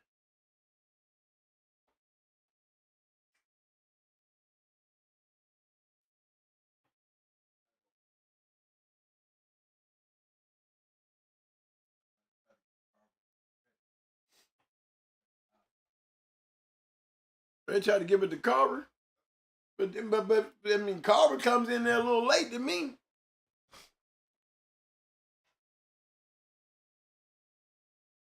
know how the relationship was between Tudor and Carver, right? Yeah, but it was worse between Tudor and Carver, because they went from buddies to I'm gonna breed this bitch and I'm gonna hang her ass. I'm gonna take her back over there and you can have this bitch now. Bred the bitch and took her back over there and Maurice Carver hung her up on the porch. You can have this bitch back.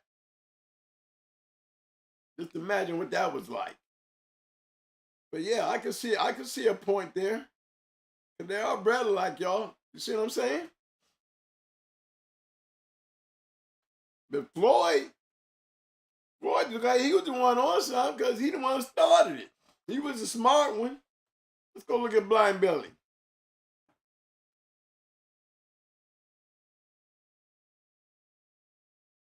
Howard Hensel,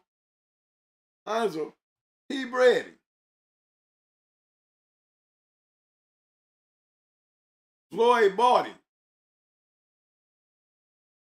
We know back then Floyd was matching dogs. We all know that. But again, look at I'm always talking about that female, that breeder.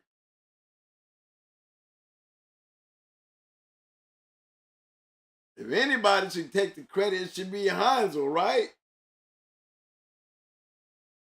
Because look at the female, Bambi. Bambi played a lot of big part in that, though, didn't she? That Hansel's Bambi, you know what I'm saying? You better be talking about Howard Hansel.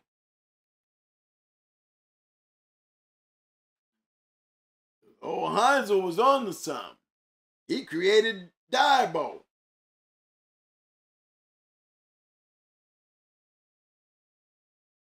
There's a whole lot that had to do with Bambi.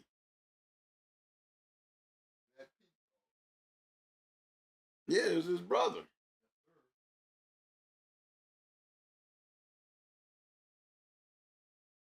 So I'm looking at it like, did you put Howard up there? Howard ain't on that list. It looked like Bambi was the one. What y'all say? I'm looking at Bambi and be like, okay. Because there's always this piece right here. I always say, what is it about this dog to make this person breed that dog? Now we know Bambi. Let's look a little closer into this. Richardson bred Bambi, an important brood bitch, through a very high percentage of great dogs. Then a champion Diabo, champion Arizona Pete, champion Lil, and champion Minnie. So I'm taking this bad producing bitch. If you notice, there's certain characteristics that I'm looking at. The Cadino shit. You know what I'm saying, y'all? When you're looking at it, you gotta, I be looking at pedigrees, I be breaking it down I breaks it down to the human being. I breaks it all the way down. I look at shit like this right here. And I look at this right here, and I look at shit like this right here. What made these people make these kind of breedings? What about Spike made him take Spotty and breed the Spike?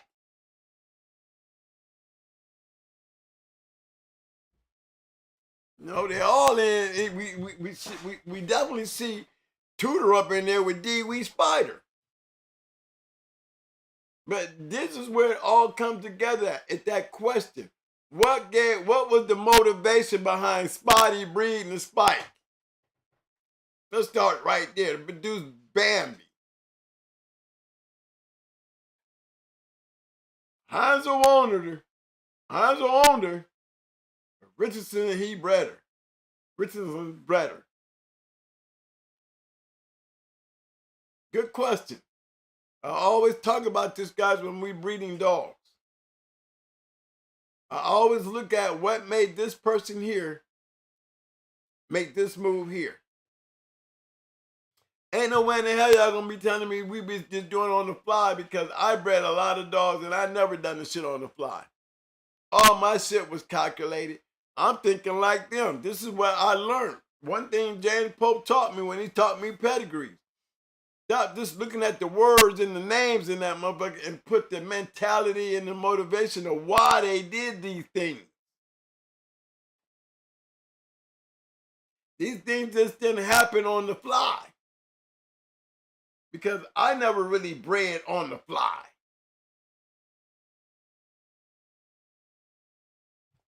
No, I be looking at females when they start coming to age, and I'm already plotting. Cause I'm a student of James Powell and James Pope. what made Paul breed them two hetry dogs together, that brother and sister? What motivated him to do that? I can tell you what motivated him to do that. Because they was two rough-ass dogs. And to me, he was breeding two rough-ass dogs together. That's what it was. They were so damn rough, we didn't even know how he was going to make the breeding, but he did it.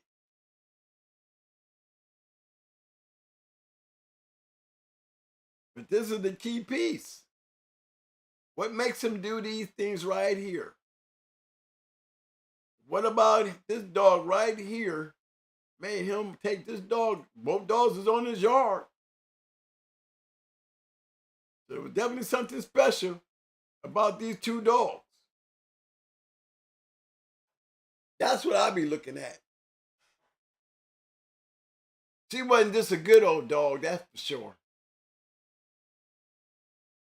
Because back then, they wasn't just breeding dogs like that.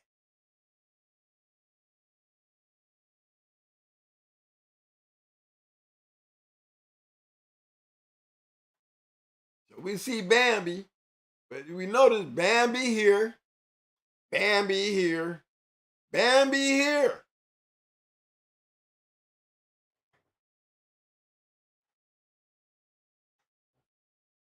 No, Earl went and got this from a old brother. Okay, and then how did this brother get him? How did this brother get this dog right here coming off of Bambi? There's got to be a relationship in there somewhere. What y'all think? There's got to be a relationship in there. Because when we're breeding our dogs at home, do y'all really get down into the seriousness of what you're doing? Or are y'all just breeding some shit, having the puppies and weaning some shit? Me, I didn't do that. I honestly believe I was doing what Earl and Floyd and all the great breeders, Hardcore and Stone City. Why are they getting these damn dogs? Why is they dogs doing that? For me to be able to play in the high level of dogs of the very guys that I'm looking up to, I got to figure out how they getting the kind of dogs they using. Because you got to breed the bitch. And my question's always been, what motivated Jessie to breed that cold ass bitch just because she was off in yellow? I'm gonna breed the Grand Champion Yellow, or I'm gonna breed the Grand Champion Buck. I think I wouldn't want to use a cold bitch. You know what I'm saying? I mean, was he stuck on the fact that she was off of yellow? Y'all have to understand where I'm coming from. Especially when I'm explaining how important that when a person take their dog and do this here, right here. Now, he got both of these dogs on his yard, just like he had both dogs on his yard. You know what I'm saying? This dog must have been real special for him to take this dog and go over there to Hubbard and say, I want to breed the bounce.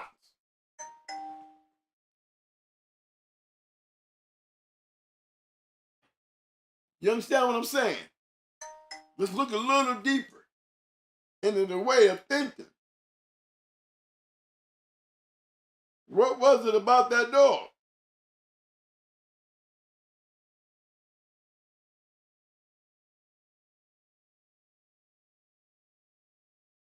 You know, good question, right?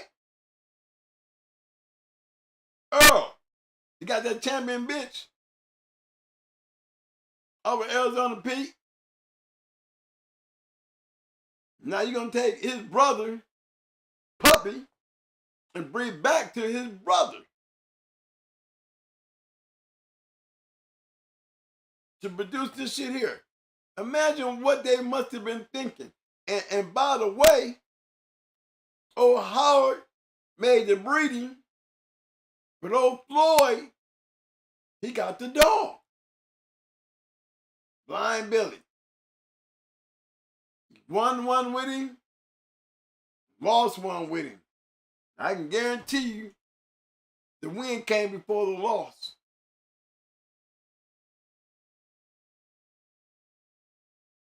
But it was something about that line of dogs where this man still took that damn Blind Billy. That it didn't say game loser. It didn't say how he lost. But to me, if you look at this pedigree right here, where you see some L's at? Where y'all see any L's at? We definitely see a whole lot of production. But where the L's at? So y'all want to know where the L's start coming into that damn Boudreaux shit? That shit came in there with Blind Billy. Billy might have been a badass, rough-ass dog. Probably very rough. Ran across one of them badasses out there like Earl and them. Back then, it was all about the dog fighting thing then. God damn it, Floyd Boudreaux was a hell of a dog fighter. He was fighting his shit. We all know that. And he got that dog stopped. That son of a bitch is such a badass dog. Coming off a Dabo who probably had a name. Oh, Earl. Oh, Earl had a name. Because they was matching dogs.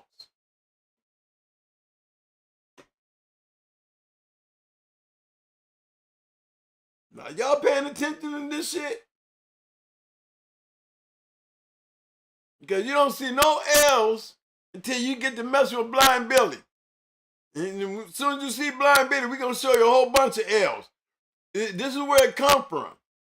It started here. Because guess what? They were still breeding losers. Floyd did not mind breeding a loser. He did not mind breeding a loser because he would have never got Boudreaux's Eli if he had kept this loser out of his pedigree and this loser out of his pedigree. Because I don't do that kind of shit at all.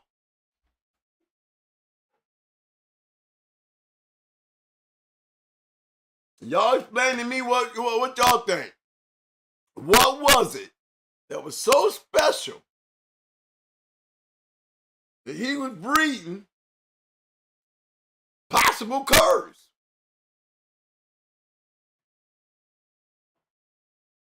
And getting some good shit. Because prior to Billy, they ain't a loser over here. All them champion this, champion that, but we get to Floyd, we got losers never stop. The whole goddamn bloodline never stopped. What they known for? Losing. Bully son. He keeps it proud. He keeps it proud.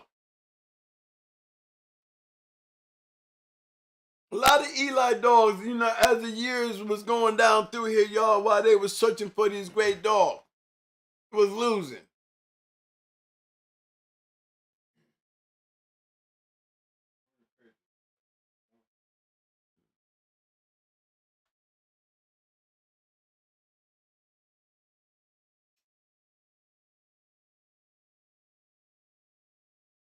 But just imagine what was on their mind. That's the question. What was they thinking?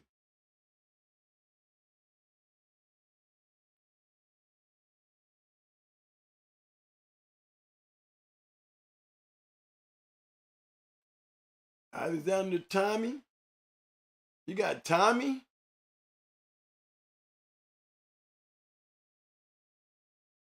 Tommy off of Glory B? Let's go look at Glory B. Oh, yeah. And Driller. Now look at this shit. You don't see no losing shit in there.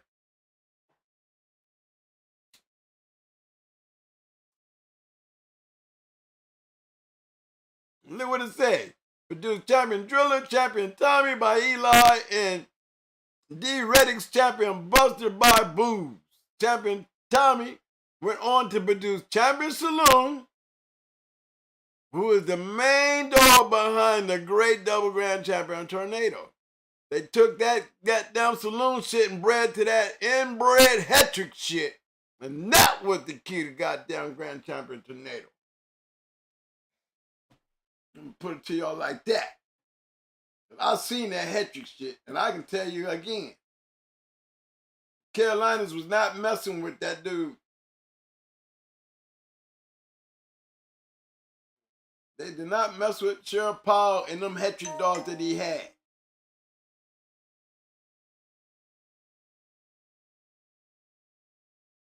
They must have been real good to let him run around, play on his yard, and then giving us dogs. Why, you know what I'm saying? Just giving us dogs.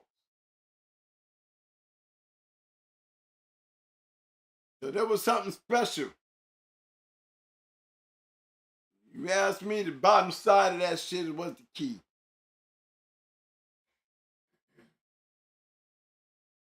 Look at that Cavino. Remember, they was playing with that Cavino stuff back then. This shit here is the old family red right here, down here. Tell me it ain't.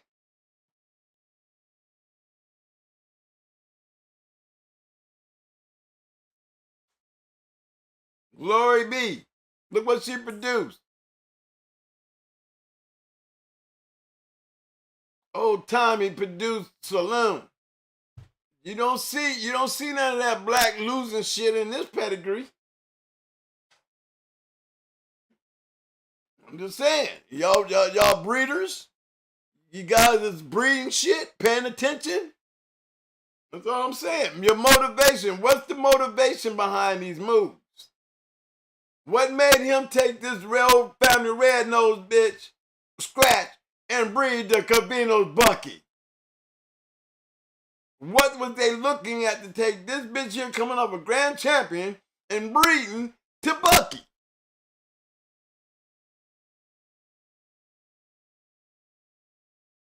Was it because it was coming from Joe Cavino? Had an opportunity to breed to Mr. Cavino? What was it? What was it that he took his bitch and bred to Bucky? Was it Cavino or was it Bucky?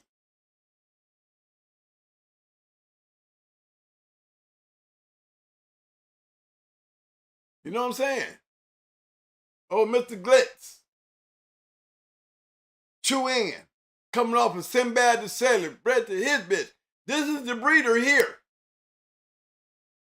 He the one doing all the breeding. See him back here? He took his bitch, bred to Sinbad, then he took his other bitch and bred to this. These are the breeders. Breeders. Then taking this and breeding to that. So somewhere in there, old Mr. Cavino or old Sykes seemed like he was just happy to breed to Cavino. Because look, Sykes, Cavino, Blondie. Well, that's the same Sykes that had Sykes Sampson. Because all of them were dog fighters. You see the champions, they dog fighters. These is not motherfuckers just sitting around putting papers together. These dudes is breeding fighting dogs. Y'all see that? Look a little closer. Take the paper and turn it into imagination and say, I got peaches on the yard. First thing I got to figure out is, how was I able to do this?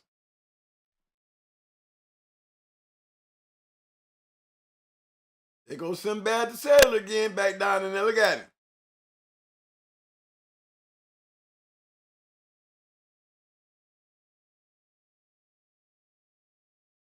What did they see?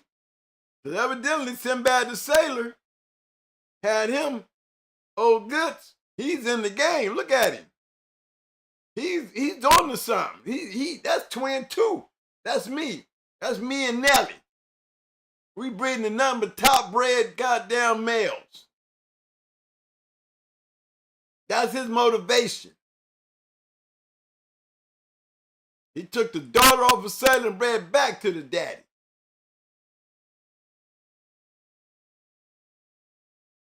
And whatever was going on, whatever the hell was going on, old Fanny found her way to Red Double.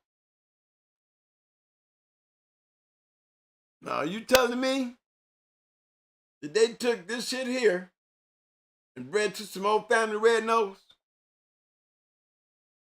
Does it look like that's what he did?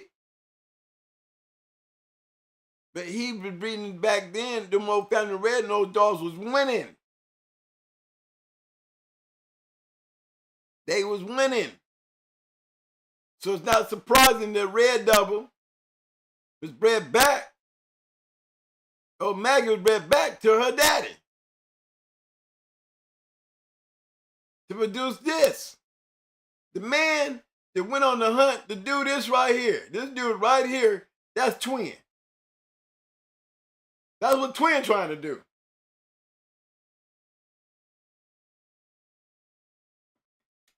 He wasn't matching up pedigree. He was matching up match dogs.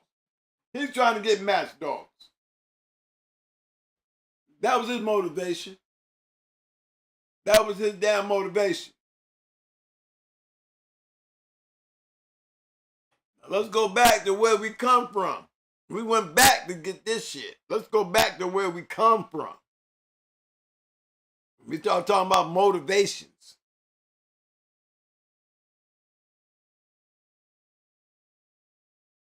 That's the bottom side to Glory Be, a registered marriage. You ain't seen that Boudreaux shit in here. You ain't seen no loss in here yet.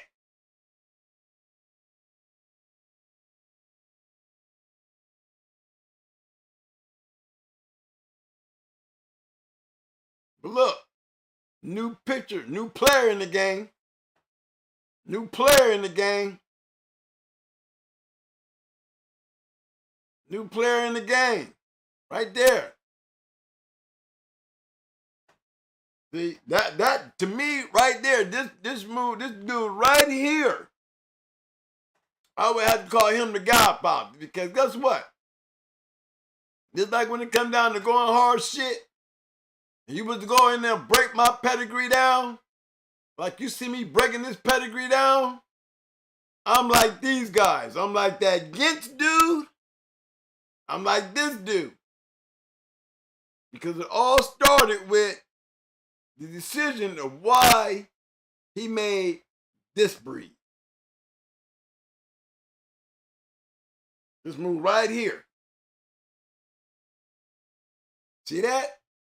The breeder. The breeder and the owner.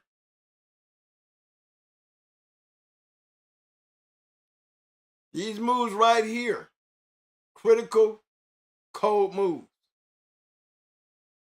Only can be a dog fighter. What'd he get? Time's paid off. These are dog fighters doing this. What is their motivation? Fighting. Why are these dogs producing champions? Because they breeding fighting dogs.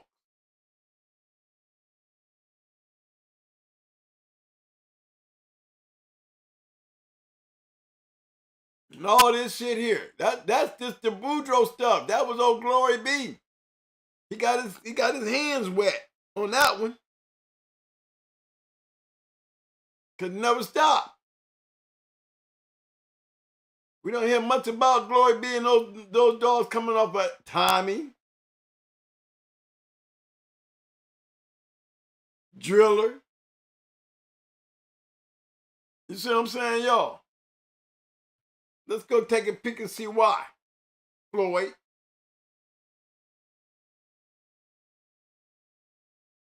Back in the day when you doing something. No pups. Nothing on record.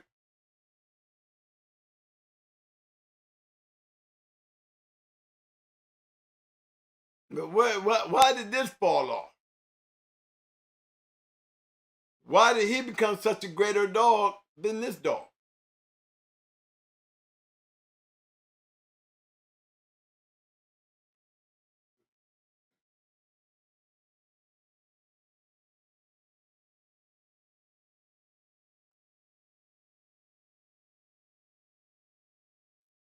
Wasn't a bunch of them. I see Tommy.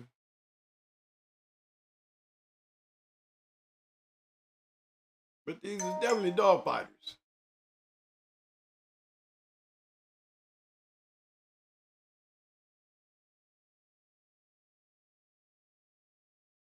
And this is where we started at. Still goes right back to the same old thing. The motivation to do this,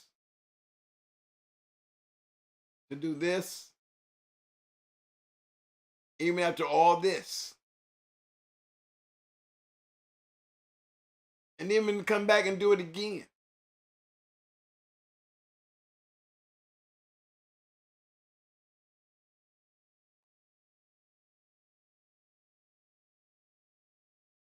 Now we're into the Floyd world.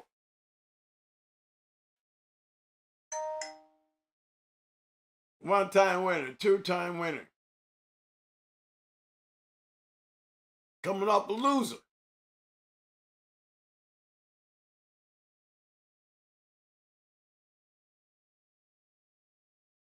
Coming off a loser.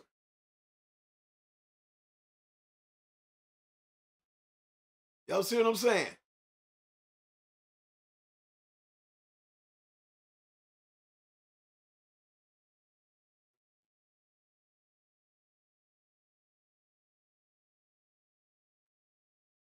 Police.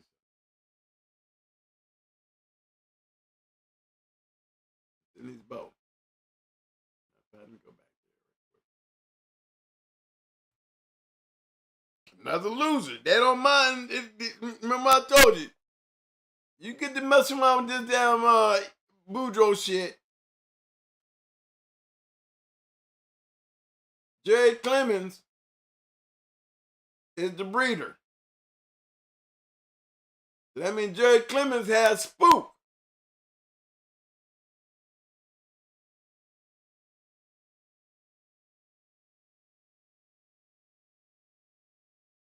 Floyd bred it. Floyd owned it. And at some point, Jerry Clemens ended up with Spook.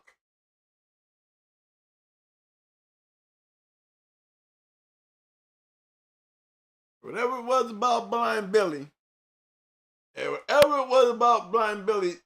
Floyd Boudreaux was stuck on that shit. Something was going on.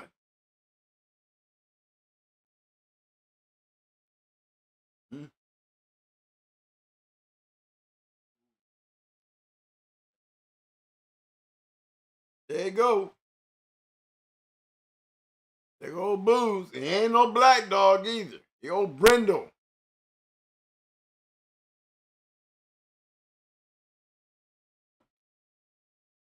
Come on, y'all. Let's look at the motivation behind Booze.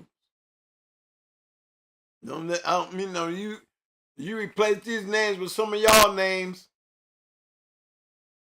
and let me put this shit out here for stud. Y'all wouldn't even be thinking about me sitting up here with this damn scrub dog as a loser.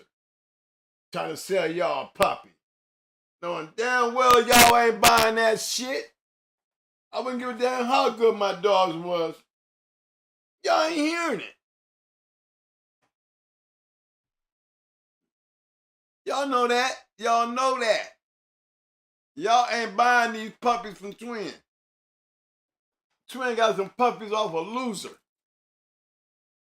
Coming off of Blind Billy, double bred Blind Billy. That dog is a goddamn cur. He won one and he quit. The Twin over there selling puppies, they laughing at me. Ain't nobody buying my shit. They probably looking at Floyd the same damn way. But see, Floyd was on to something. Because he knew something about that Blind Billy to keep crossing that mug in and out over and over. The most great dogs of the Eli line, we going to see Booze and Scrub and Blind Billy. I remember when Pope was teaching me the papers, y'all remember I came in the game. Knowing about Blind Billy, wondering why they breeding Blind Billy, and Pope said you don't breed the curs. Yet they breeding the hell out of Blind Billy. And they still breeding. Even the shit that came up with Blind Billy and Law, they still breeding shit. What's the motivation, y'all? Come on, somebody give me some help. Since we in this day and age now that we try to breed to great dogs, and we don't want to see this losing shit all over our pedigree. You know, this is how we work out today. So are we taking down our line or are we elevating the line? You know, or maybe they wasn't putting game losers in back then. You know, we all make it a point that when we lose game, we want to make sure our loss is a game loss. Maybe Scrub and Billy were game losses. I had a game dog like that, old Roger Ramjet. You just couldn't stop him. Tried to do him after he got the heartworm treatment and lost 2 good ones. One, we know he was sick. The other one, we did some ridiculous shit. But he still lost. 7 pounds uphill. 7 pounds uphill, you know, he lost. Sick, he lost. But guess what? As a bulldog, guess what? I'd have treated him like Scrub.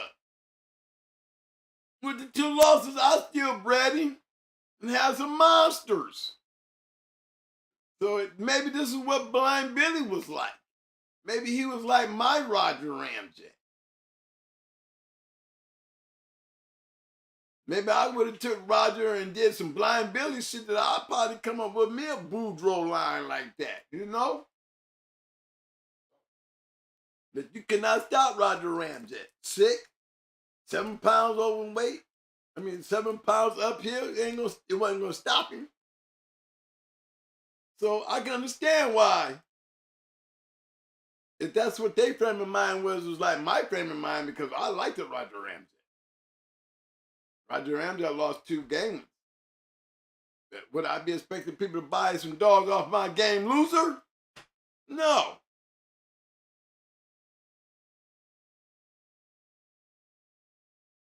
But this is where the motivation is. What's the motivation to these moves that they're doing? Breeders, hunters. This is why it's important to stay back here with them with fighting dogs. You're breeding dogs now, you're not breeding for the caliber of the dogs. Because there's not too many y'all out here who know anybody that's matching dogs out here to be winning to breed to some match dogs. And if you was breeding the match dogs, I'd be keeping it a secret. You know? If you know where they're at. Then we also know that it doesn't always take a champion to produce a great dog. But we know one damn thing for sure. As the years pass, Mr. Floyd Boudreaux, you know what I'm saying? Shit. Didn't both of them quit? Didn't Bully's son quit on the son? Didn't the son quit later? Maybe we should have been dealing with that Brindle shit. Maybe Jeep would have came out of Brindle, motherfucker. You know what I'm saying? My point is this. We're looking at the motivation of greatness.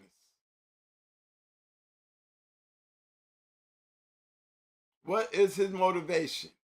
What is this man's motivation? He was a dog fighter. Dog fighter that converted into being a great breeder.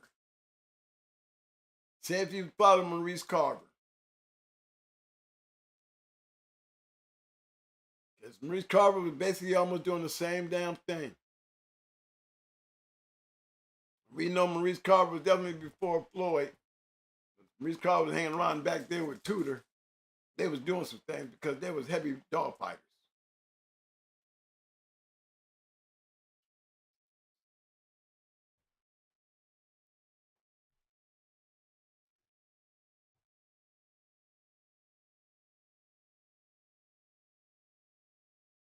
The motivation to make a person do and make choices. We figure out what was the motivation. Most guys don't look that deep.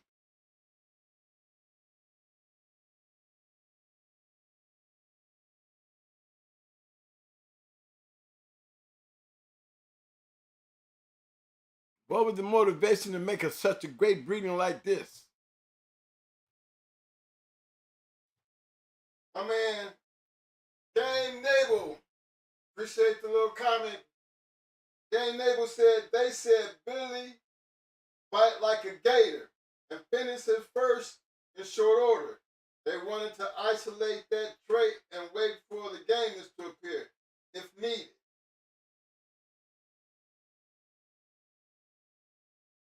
Well, that's a good damn point to let the public know, because it makes sense. Because they bit hard. Hard biting dogs. Remember, but that's what the Boudreaux dogs are known for. Hard biting, rough ass curs. Still waiting on the gamers? No, the gamers finally did come. The gamers finally did start showing up. Well, all them L's start turning into W's. History being made.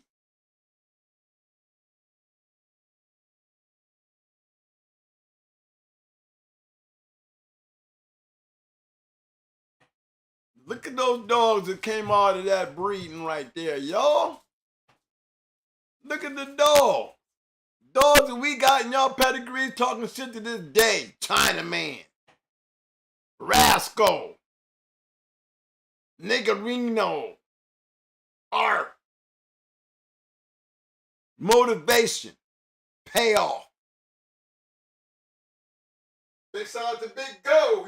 Big Go said Diebo was his motivation. He believed in that Diebo Heinzel stuff. Hey, and guess what? That was the winning shit. You're right. Big Go. Let me go back over here. Let's go back the way let's make that point. Because back here, we ain't got no losers, baby boy. One thing we not fucking with over here, we're not fucking with losers. There's no hard mouth cur.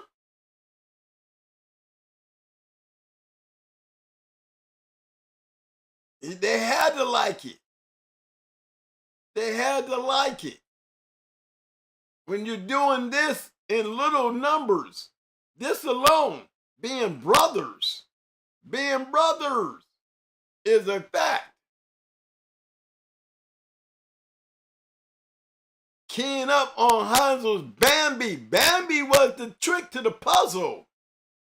When they added Bambi to that Tudor, Diebo, Arizona Peach shit, that line, that blood, when they put Bambi with that blood, don't forget, Bambi is a major factor. And that is Cavino. And that Jimp dog.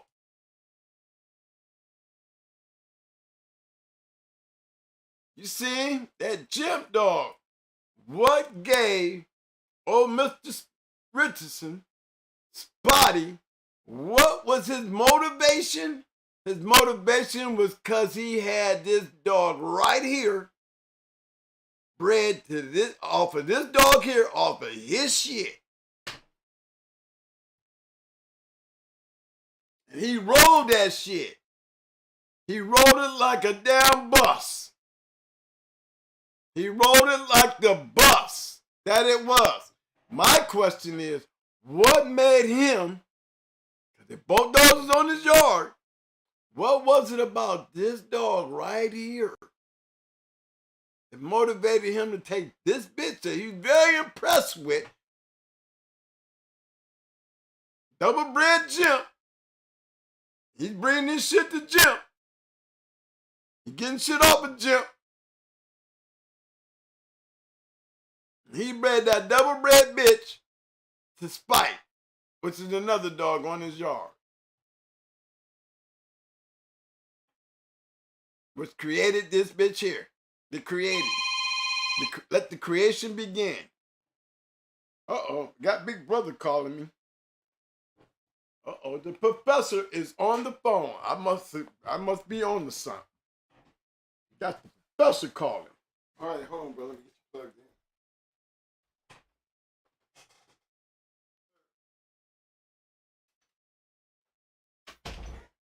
You just tapped into some shit. Okay, now we got my teacher. He didn't call in. We're gonna get some more insight. I'm gonna just hold up right here until my big brother come in here.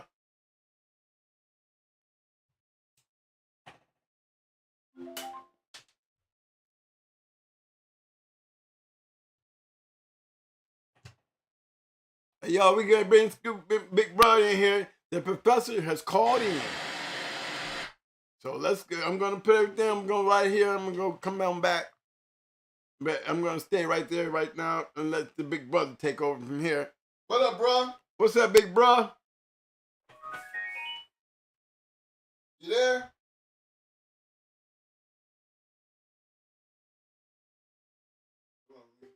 You there now? Yeah, I'm here. Okay. Oh yeah, we got you loud and clear. How you doing, big bro? I'm doing good. Oh How man. you guys doing? Oh man, I know when you called in, I'm like, hold the class up. The professor then came in, so Yeah. I know it's got to be a brothers, reason. Salute to the chat, but it's a good topic. Yeah, good topic. I just wanted to touch on some stuff. This is purely my opinion from research and what I know, and speaking with Heinzel and different old timers. Mm-hmm. Is Floyd and Carver, in my opinion, at that point, you're talking about, why would they breed those dogs? They were chasing mouth. That's what they were looking for, which dispels the rumors and the people thinking that old timers, all they cared about was gameness. And you mentioned Bambi. Why would they breed to Bambi? A lot of it has to do with the blood, that too. Seeing the dogs themselves, in competition or both, whatever it was, And why would they breed to Bambi? Because her brother was a cannibal, Bark. There's a picture of him. He's got the dog spread eagle on his back. His head is twisted. He's pulling a chunk of meat off of him. He's got holes all over his chest and shoulder. He did that in about 15 minutes. So, and Carver did the same thing with the Ed Crenshaw dogs, known for their mouth. They didn't really care if they quit, and maybe that changed later where some of us did care whether they quit, because you can have the mouth without having the curve. But back then, that's what I think. That's what they were chasing. It was the blood too, and the people, and they saw the dogs, but they couldn't get past seeing how devastating those dogs were. And in some cases, it didn't matter whether they quit or not. And that, other people later on, same thing. My contention has always been you can have the hard mouth without the curve. So that's how I would look to improve on those great breeders of the past. Don't repeat the mistakes that they made. Take the good shit that they did and copy it or use it or follow it, but try and eliminate some of the mistakes they made. But I think that's what it was. Those dogs were just wreckers, bone crushers, and they wanted it. Reno is a very, Ed Kearnsaw's Reno, very famous dog, hard biting dog. He lost twice and he quit in his second match and quit rank. People don't like hearing that because he was a good producer and all that stuff, but that's the fact. And doesn't mean that blood didn't have game dog. Nevada Smith went 2 hours, won, beat Freddie Jones finally. Beat Lowell Lehman, because him and Freddie Jones was going back and forth, and Lehman would beat him every time, and Freddie Jones' dogs would quit. Well, the last match they had that I remember was Nevada Smith, Freddie Jones, Nevada Smith against Lowell Lehman's Lido. Lido was a 4-time winner, and Freddie Jones finally got him. It went 2 hours. Both of them died. Neither one of them quit. So there's gameness in there. Carver's Diamond was game too. But Gimp wasn't so game. Reno wasn't, he quit, They just wanted that mouth. I think that was at the front of their thinking when they're breeding to these dogs. Knowing the pedigree, seeing them match, And I think that's what it was, more so than anything else. Because you got to think, even though there was guys matching dogs, the circle was small. It was the same guys doing it over and over again into each other, So everybody got to see everybody else's dog. And the Dibo dogs were known for their mouth, at least back then. Yes. You know, Arizona Pete, Dido, Lil, all of them smash dogs. Duchess, not Duchess, but Minnie. They was killing shit. Spike, there's pictures of Spike tearing a piece of the shoulder out, you know. So that was very important to him, but it had always been important to certain dogmen, food or two. You know, it wasn't just the gameness part. And that's, I think, is what at least upped the game with those guys, you know, with Floyd and Carver, you know, is that's what was so impressive about their dogs. They could fight like hell, but most of them had good mouths too, you know. Well, I got you on here, Schoolboy. This Twin One. Now, I did my little research and everything. I thought the poll question was a good question. But while I got you on here,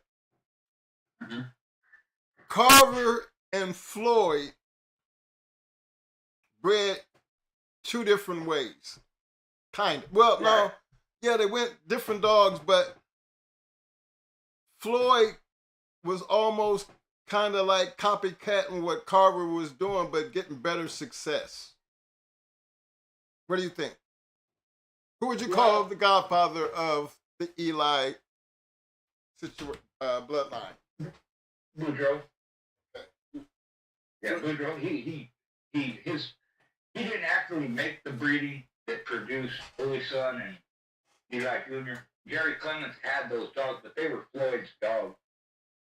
And Floyd actually made the breeding that produced Eli. There's two generations of Floyd's breeding behind Eli, so that was kind of the beginning of it, you know. Right. But I think more so it was based off of Blind Billy and Bose and a little bit of Scrub, you know. He tightened up on that stuff. They were all known to be hard biters, even though at least two of them quit, you know. And so that was where it started. Now, I would say, you know, the Carver had his own way of doing it, because he was doing the same thing. That's why he got bred to the Ed Crenshaw stuff. They were known for their hard bite. You know, Gimp 1-6, he didn't never go that long, and he never, I don't think he ever had to scratch. The only scratch he ever made was a courtesy scratch after his last match. And he kind of walked over looking sideways, you know. Gimp? So, not Hubbard's Gimp, but okay, Ed Crenshaw's Gimp. Okay. Yeah. And going back, now here's where the gameness comes in. Hubbard's Gimp and all that stuff, that Richardson blood and the Hubbard's Gimp stuff, them dogs were known for having heart. They were known for staying in hold 30 minutes at a time. That's what impressed them. It wasn't that they were devastating dogs or killers or anything like that. They were just steady, consistent, didn't come out of hold. A lot of them didn't quit. So it's that same basic thing. You trying to put mouth and gameness together and get the end product, you know. And that's not to say there aren't families that Eli dogs are a game. I've seen them, and I've had some that work, right? Yeah. But the foundation of it, yeah, there's dogs in there that quit. But like I said, they excuse that part because they have mouth. Now, you'll probably never hear them say that, but if you follow them, that's what they did. Why did they breed Reno? Why did they breed Gimp after seeing what they saw? Why did he breed Scrub and Blind Billy and Bose? You know, they said Bose killed like 15 dogs, you know, bigger dogs than him. He would just wreck them. So it's enough to say, man, that's impressive. I want some of that. I don't give a fuck if they quit or not, you know? So that's just, you know, looking through all the matches and seeing what dogs they were using, and especially the Dibo dogs, you know. And you got to remember, too, these dogs are famous, all of them that you mentioned there. They weren't bred that much. People think that you know, they bred the hell out of these dogs and they're bred a bunch. Nah, Dibo's probably bred 10 times. But when you breed a dog 10 times and he throws good dogs, winners, champions, grand champions in every litter, that's all you're going on. Because the dogs were not, you know, everybody didn't have them, you know. I don't even think he was available at Public Stud that long, if he ever was, you know. some of his offspring were, but Tudor had no control over that. I don't remember seeing an ad with Dibo. I may be wrong, but, you know, that would have been early on in his career before he, you know, produced all these good dogs. And maybe after he produced all these good dogs, he was either dead or he didn't, you know, he wasn't open for public stuff. But the point is, they weren't bred that much, you know. Same with Arizona Pete, you know. He really, I don't think he had, from what Heinzel told me, he really didn't have contracted matches. It was more off the chain stuff. But he whipped a whole lot of dogs and won a lot of money, you know, just going around. They pit him against anything his size, bigger, smaller, whatever, you know, which was common back then too, you know. He just fighting dogs. But all these people saw him go, you know. Mm-hmm. And Howard wrote an article one time where he mentioned that Tudor said that Heinzel felt pity for him and gave him Dibo, you know. And Howard answered, hell, I was just giving him his own blood back anyway, you know. So they had a lot of respect for each other. And, you know, the Dibo was available. He hadn't started. He was 3 years old. And Heinzel just said, hey, you want this dog? He said, yeah, come and get him. He ended up, you know, kind of like Honey Bunch. You know, the first time they tried to start her, she balled up and started crying, pissed on herself and shit. They just waited a little longer. He turned on and ended up being a great match dog and producer. You know? Mm-hmm. Happens to a lot of them. But that's my opinion, short and sweet, is that they're chasing mouth. They want that mouth. Well, since we talking about motivational speaking and shit, I got you on the line. Let's talk about some of your motivation. All right. Okay. Schoolboy, am I on the right track about the motivation? Yeah. Mm-hmm. Preparation and motivation kind of go hand in hand, you know. If you don't have that motivation, you ain't gonna amount to much. And I don't know of a top competitor or even an average competitor that doesn't have motivation to attain something, you know, whether it's a championship or great dogs or a fight or whatever it is, a race, it doesn't matter. Something has to motivate you to get so involved in something that you're going to do anything to get the results you want, you know. The risk. Motivation got to be high. Yeah. You know, they're even in today's time, it's a risk just having the dog, you know. Yes. But you know, if you don't take risks, you ain't gonna fail. And if you don't fail, you ain't gonna learn. And most guys accept that. Whether they talk shit or they're humble about it, whatever their response to it is, they understand that there's risks and they're gonna have to take them. And if they want to get good at what they're doing, that's one of the best ways to get to where you're going, you know. See, I feel so excited when you call. Every time you call me, I know I have done good. You know what I'm saying? Okay? I'm just letting you know I'm sitting over the here. topic, I read the thing, you know, I go, where's he going to go with this? Because that's a key word, motivation, you know. And then he started talking, and I was like, yeah, this is going to be good. And then the responses in the chat were good, you know. Somebody else mentioned about the mouth, too, you know. I put a little comment in there, but somebody else mentioned it, too, so it may be that other people were noticing that, too, because, like you said, what are the Eli dogs known for? Hard bite. What are Billy Sun dogs known for? Hard bite. Eli Jr., hard bite. Niggerino, hard bite. Other attributes, too, and they have other stuff, and people like different things. But if you were to say one thing, what is it? Their mouth. That's why I bred to the rascal stuff, or, you know, they went back to it. I wanted more mouth in my dogs, and I got it. You could do that with alligator stuff. You could do it with the Jocko blood. But for me, it's simple things like that. Why are you breeding to it? I want some mouth. Why are you breeding to the Boleo dog? I want intelligence. I want air. You know, why are you breeding to the white dogs? I want gameness, durability. You know, it's a few things that certain bloodlines or family of dogs are known for. So for me, I'll argue this to the day I die. Why do you want the Eli blood for their mouth? If I get that, I don't give a shit about anything else. I really don't care. Most of the other stuff I had in my dog anyway. I just need a little more mouth, you know. Why did they cross Red Boy and Jocko? I don't know, but to me, you got the gameness of the Red Boy known for it. You got the hard bite of the Jocko, they known for it. Jocko and Apple and all them dogs. Put them together. Hopefully you get hard biting game dogs. It's simple. Regardless of what the pedigree says, that's important too, but in people's mind, they looking at the dog first, even back then. And they knew, most of them knew each other. They traded dogs or sold dogs, whether they liked each other or not. You know, a lot of people didn't like Corvino, you know, but they still bred with his dog. They still traded dogs with them.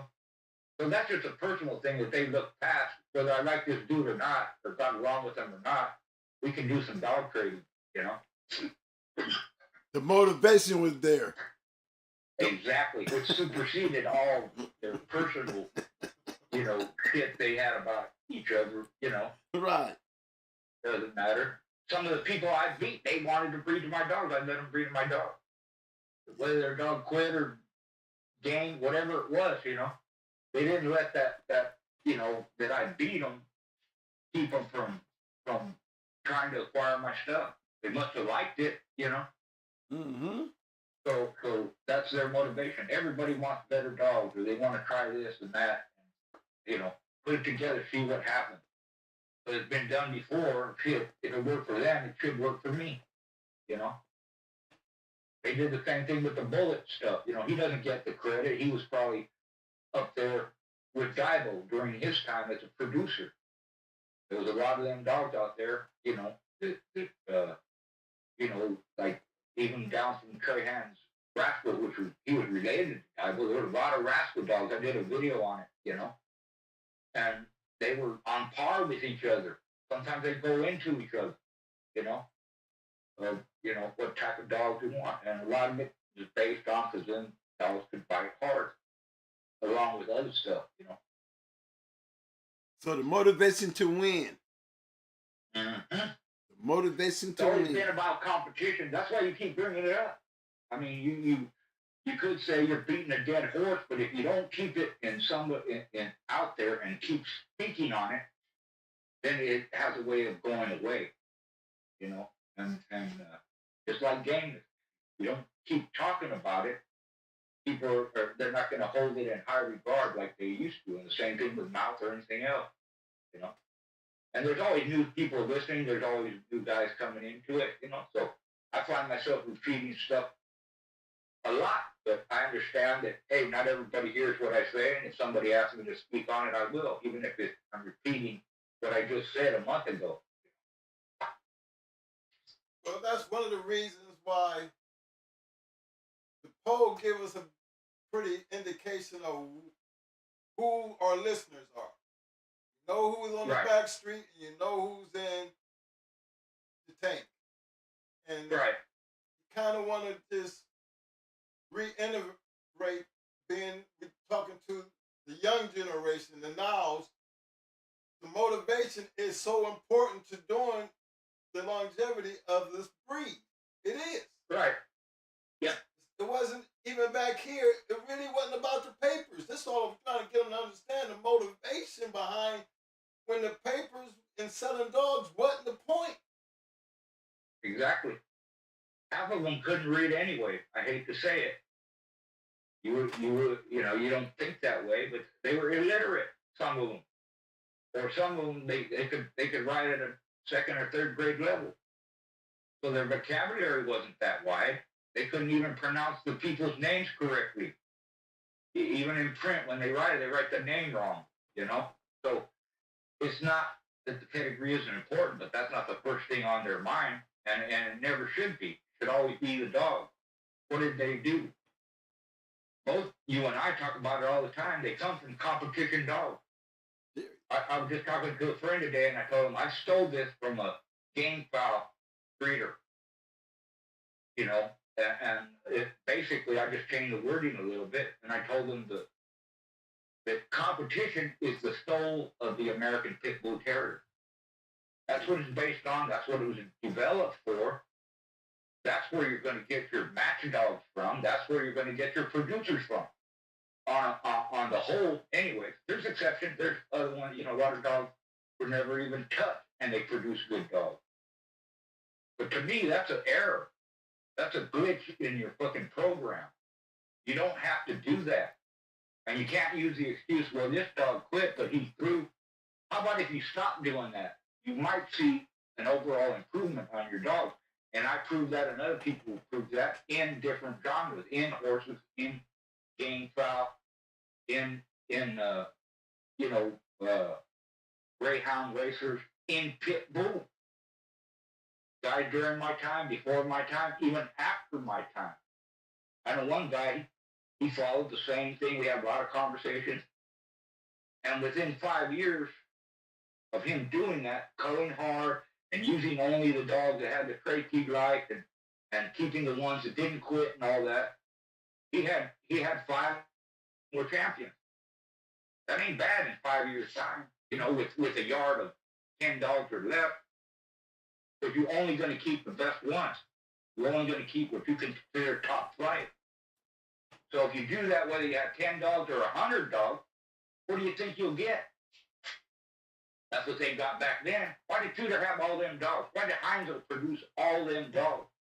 Because they were based on winners, champions, multiple winners. There's always going to be dogs that you know, weren't matched. Okay, that happens. You know, you want to breed them, good. That doesn't mean they aren't quality dogs and they couldn't have won. They're just different reasons why people hold back on them. I did the same. But most of the dogs in my pedigrees were competed with. And most of the famous dogs you see, it's like some of them old pedigrees, you put them up, you know, and they use a color scheme or whatever. A lot of them dogs in there are winners. It's just whoever posted that pedigree don't know it. And don't know what their record is. Because there's no information on it. You have to go back and research it, and you'll find it. You know, you see Tudor's Goldie in there, it doesn't say nothing. She was a killer. She was an ace bitch, and even one of her shows is reported. But you got to search it, man. It's in there. You know, that's why Tudor liked her. He said she tried to finish her opponents with every bite, and her offspring did the same thing. So it's a matter of seeing them, like you said. You got to see with your own eyes. That's what they were looking at first, you know. See, every time you get on my show, man, you know what? When you get done talking, I'll be ready to go home. I'll be ready to end the show on those notes right there, because when you speak it, there's nothing else for me to say. It really ain't. Yeah. Yeah, well, I appreciate it, brother. You know, I always support you. You always come with the good stuff, you know. And when it's topics like this, you know, I get real interested because it's not just my opinion, you know. I got to have facts to back it up. And you have to do a lot of research. And that is the common theme. Brood stock, producers, match dogs, whatever, comes from match dogs. It's just, there's no disputing it, you know. So a lot of times when you hear people say this dog and that dog, you know, if it was back in the day, people would ask, well, what did it do? Well, what did its parents do? You know, when you're face to face, you better have some answers, you know. And like I said, a lot of them, they did a lot of shit. Just people don't, you know, they don't know about it. And a lot of them guys are dead. But you start doing some research, or if you have the opportunity to talk to them, like I get to interview a lot of the old guys. They'll tell you exactly what they did, who they beat, why they bred them. You know, it wasn't just, oh, I got some dogs, I'm gonna put them together. No, man, that's not the way to do it. Oh, they're bred, they got a nice pedigree. No, nope, that don't matter. The dog matters every time. Every time, you know. See, that's why I feel so ready to go home when you get done talking. It's not, what can I say though, big bro? Yeah, no, I mean, when the professor come in, we can do that. Yes, sir. I can end it right where you at, because there's nothing more to be said. That's right. I mean, Much, much appreciated, brother. Well, I said my piece, and I support you guys. Keep up the good work. It's a great topic, and we can talk about this all day long. It'll come up again, and you'll bring it up again, and I'll bring it up again in my videos. But just gotta keep pressing. Gotta keep telling them. Stay motivated, and keep it going. Well, brother, With that, I want you to know I appreciate you. When I seen you in the chat, I was wondering. I was like, I hope he called. He's starting to comment in the chat. He's making sense. I hope you like talking better than you like typing. I sent you a text, because I was doing something. I was listening while I'm doing some family stuff, right? But it got so interesting. I told my family I'm gonna have to, you guys handle it from here, man. I got to get on this phone and call you guys because I want to put some input, and I really enjoy what you guys are talking about. But my family understands when it comes to dog stuff, man. They just let me do my thing, and just like you guys do when I'm on your show. So I appreciate it. With that, I wish you the best. Salute to the chat, all you guys in there. If I didn't say hi or salute back, I apologize. But I'll catch you next time. And I'm interested in what the next show is going to be about. So I guess I'll have to wait till Friday to find out. Well, appreciate you coming by, big bro. Really appreciate you showing the love, man, and helping us out with the situation. Because again, when you put your stamp on it, there's nothing left to be said. I'm always treated that way. The professor has spoken. The professor has spoken. And with that note right there, we need to start this thumbs up, Mike. All right, fellas. Well, I got my man Schoolboy here. Y'all better give him some love, y'all. Get this out the back door. I need y'all to get them thumbs up, thumbs up, thumbs up, thumbs up. Muscles, muscles, muscles. Now give me some damn roses. Roses. He needs them damn roses. Show my big brother, the professor, the love. Appreciate everybody showing up. Appreciate it, Schoolboy.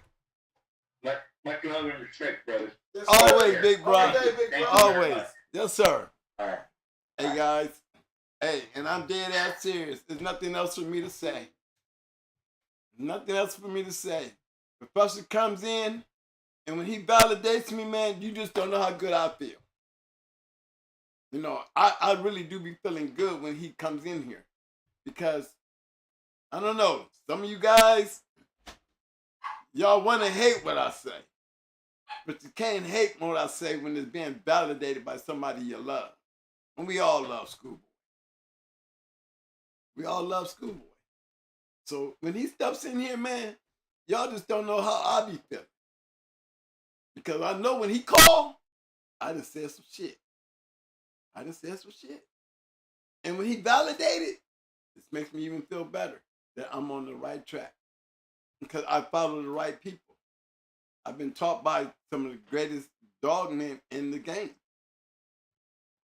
And he just makes me feel, so you on your shit, Reese. I don't need nobody to tell me that shit but him. There's a lot of other dogmen out there, they gonna come in there, pat me on the shoulder and take credit for a lot of shit that we done because a lot of shit was inputted by them. But I'm a creation of that. That's why I love Schoolboy. Because he is one of those guys. He didn't run in my circle, but he was part of a circle. He's part of the history. And to hear him come in, when he do come in, and when I go to his show, I'm always watching his show because he's got so much to teach me. See, I don't know everything. And I don't act like I know everything. But I know enough. I learned enough from being around guys like Schoolboy. He is legendary in his own right. All my mentors are legendary in their own right. I don't even try to stand on the same steps as them. But when I can put my hand up there and I can touch them, I'm not far. And I'm not going to keep myself away from being able to say that I deserve to be there. Because I had the motivation to get there. I had the motivation to be like them.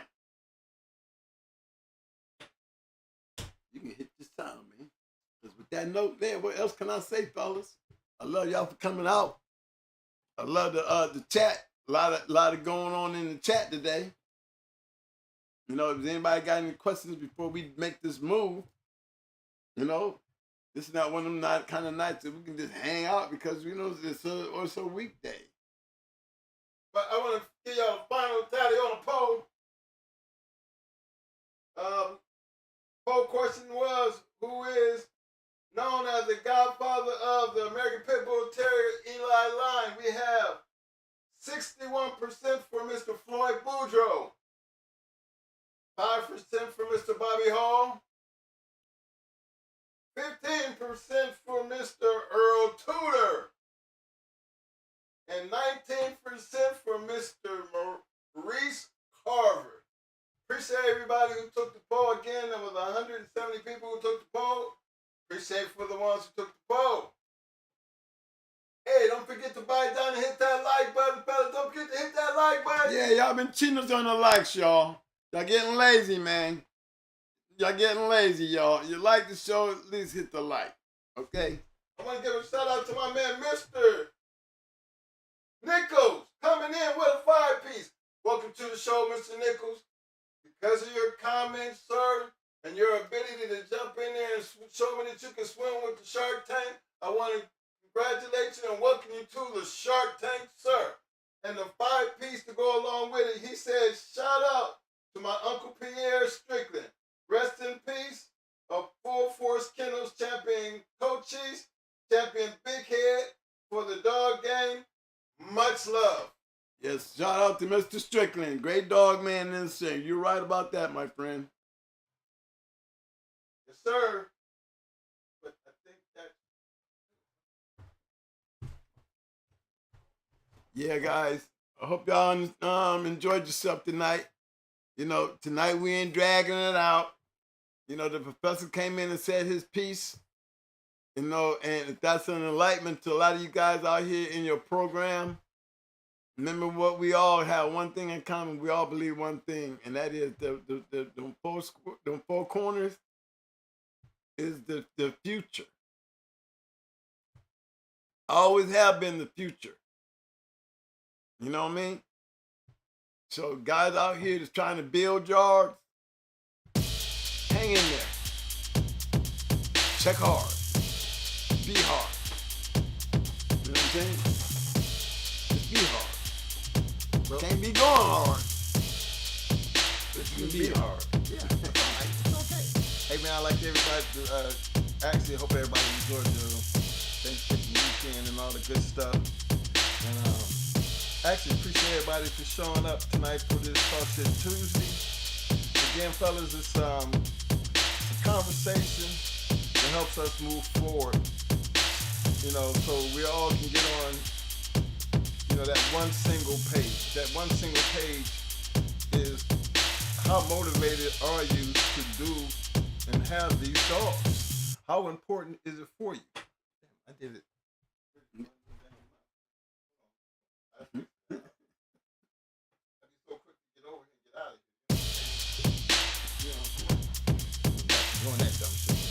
But yeah, you know, the importance of being motivated and get away from all the hating and all the other craziness, because it's always been about the dogs for us. Trust and believe that. It's whatever you choose to do with the animals you have. You try to be the best that you can be, trying to be for your animal. Because if you do that much, your animal gonna be going and working hard just for you. Because believe it or not, these dogs have a very serious passion of loving you. I know mine always have. You know, so that's the purpose of the conversation tonight. You know, so we can separate the fake from the real. You know, because there is a difference between the two. You know, as long as we understand the meaning of the motivation part of it and how it associates to not only what the dogs do, but why we sit here and think we can get a lot more accomplished and be able to move on and get into bigger and better things. I want to give a big shout out to my people over there in the UK, on the super chats on the back street, my people over there in Ireland. I see you, fellas. I see you, fellas. The Balkans. My boys over there in the Balkans. Yeah, baby. Thank We shout thank out, you, baby. Big shout out. We see you. Y'all keep bulldogging, baby. Look here. I'm just telling you, man. They bulldogging all over the world, y'all. I'm telling you, man. You know, so a big shout out and a big peace. And then remember, you know, like we always say, you know how we do this in the end. You know, one thing we all gonna have in common, you know, we full brain around here. We game as hell. Got a hella bite. Hella bite. One damn thing for sure. We always, I mean, damn it, we always believe it. We always, damn it, scratch to win. Every damn time. Best believe we coming, baby. Right, y'all, man. We're gonna Thank see y'all y'all for Friday. tuning Behind in. my Friday, right? Don't forget to hit them like buttons for all my new people who coming through. Don't forget to hit the like button. The likes matter around here. It's a YouTube thing. You know what I'm saying? Appreciate everybody who donated to the chat, super chat and everything. Y'all keep doing that. Y'all see the little stickers run across the bottom. Don't forget the thing on the bottom right there. For anybody who wanted to just do the cash app. All right, to comment. You know, sometimes I feel like we don't leave room for comments, but hey, comments don't hurt. Comments always help because it gives us other things that we can do better, or gives us a chance to make conversation out of something we read and it's important. So feel free to make comments regardless of what it is. If I don't like it, I'm gonna delete it anyway. But but I don't do that kind of shit anyway unless some crazy shit, and I don't be dealing with that. But y'all keep doing what y'all doing, keep bulldogging, and we gonna see y'all Friday. Till Friday. Going hard, baby. S2W all day, baby. Sir. My dog of the night. My dog, I got one for the night, dog. I got me a dog for the night. Go. Big bros talked about that Goldie. You know what I'm saying? Now, we know about that syphilis stuff. We did some research on that syphilis stuff. You know, that was part of that old family red nose shit too. I mean, I'm so surprised. Even that Pansy dog, you know what I'm saying? So, yeah, you go back in your history, the old family red nose. You know, Miss Miracle Edwards, she can help me out with that. Just pedigree over Miss Miracle Edwards and give me some insight. You got my email, you got my information, give me a holler. Do your research and tell me. Because we know we got that old blackjack there, you know what I'm saying? We know he was a black dog, you know, and I don't think they was breeding these dogs because they was red nosed. I think they was breeding these dogs because back then these dogs was kicking ass. So my dog of the night, based on what Big Bro said, just kill her hair. To the Goldie. See you Friday, fellas. Love y'all, man. Keep it real.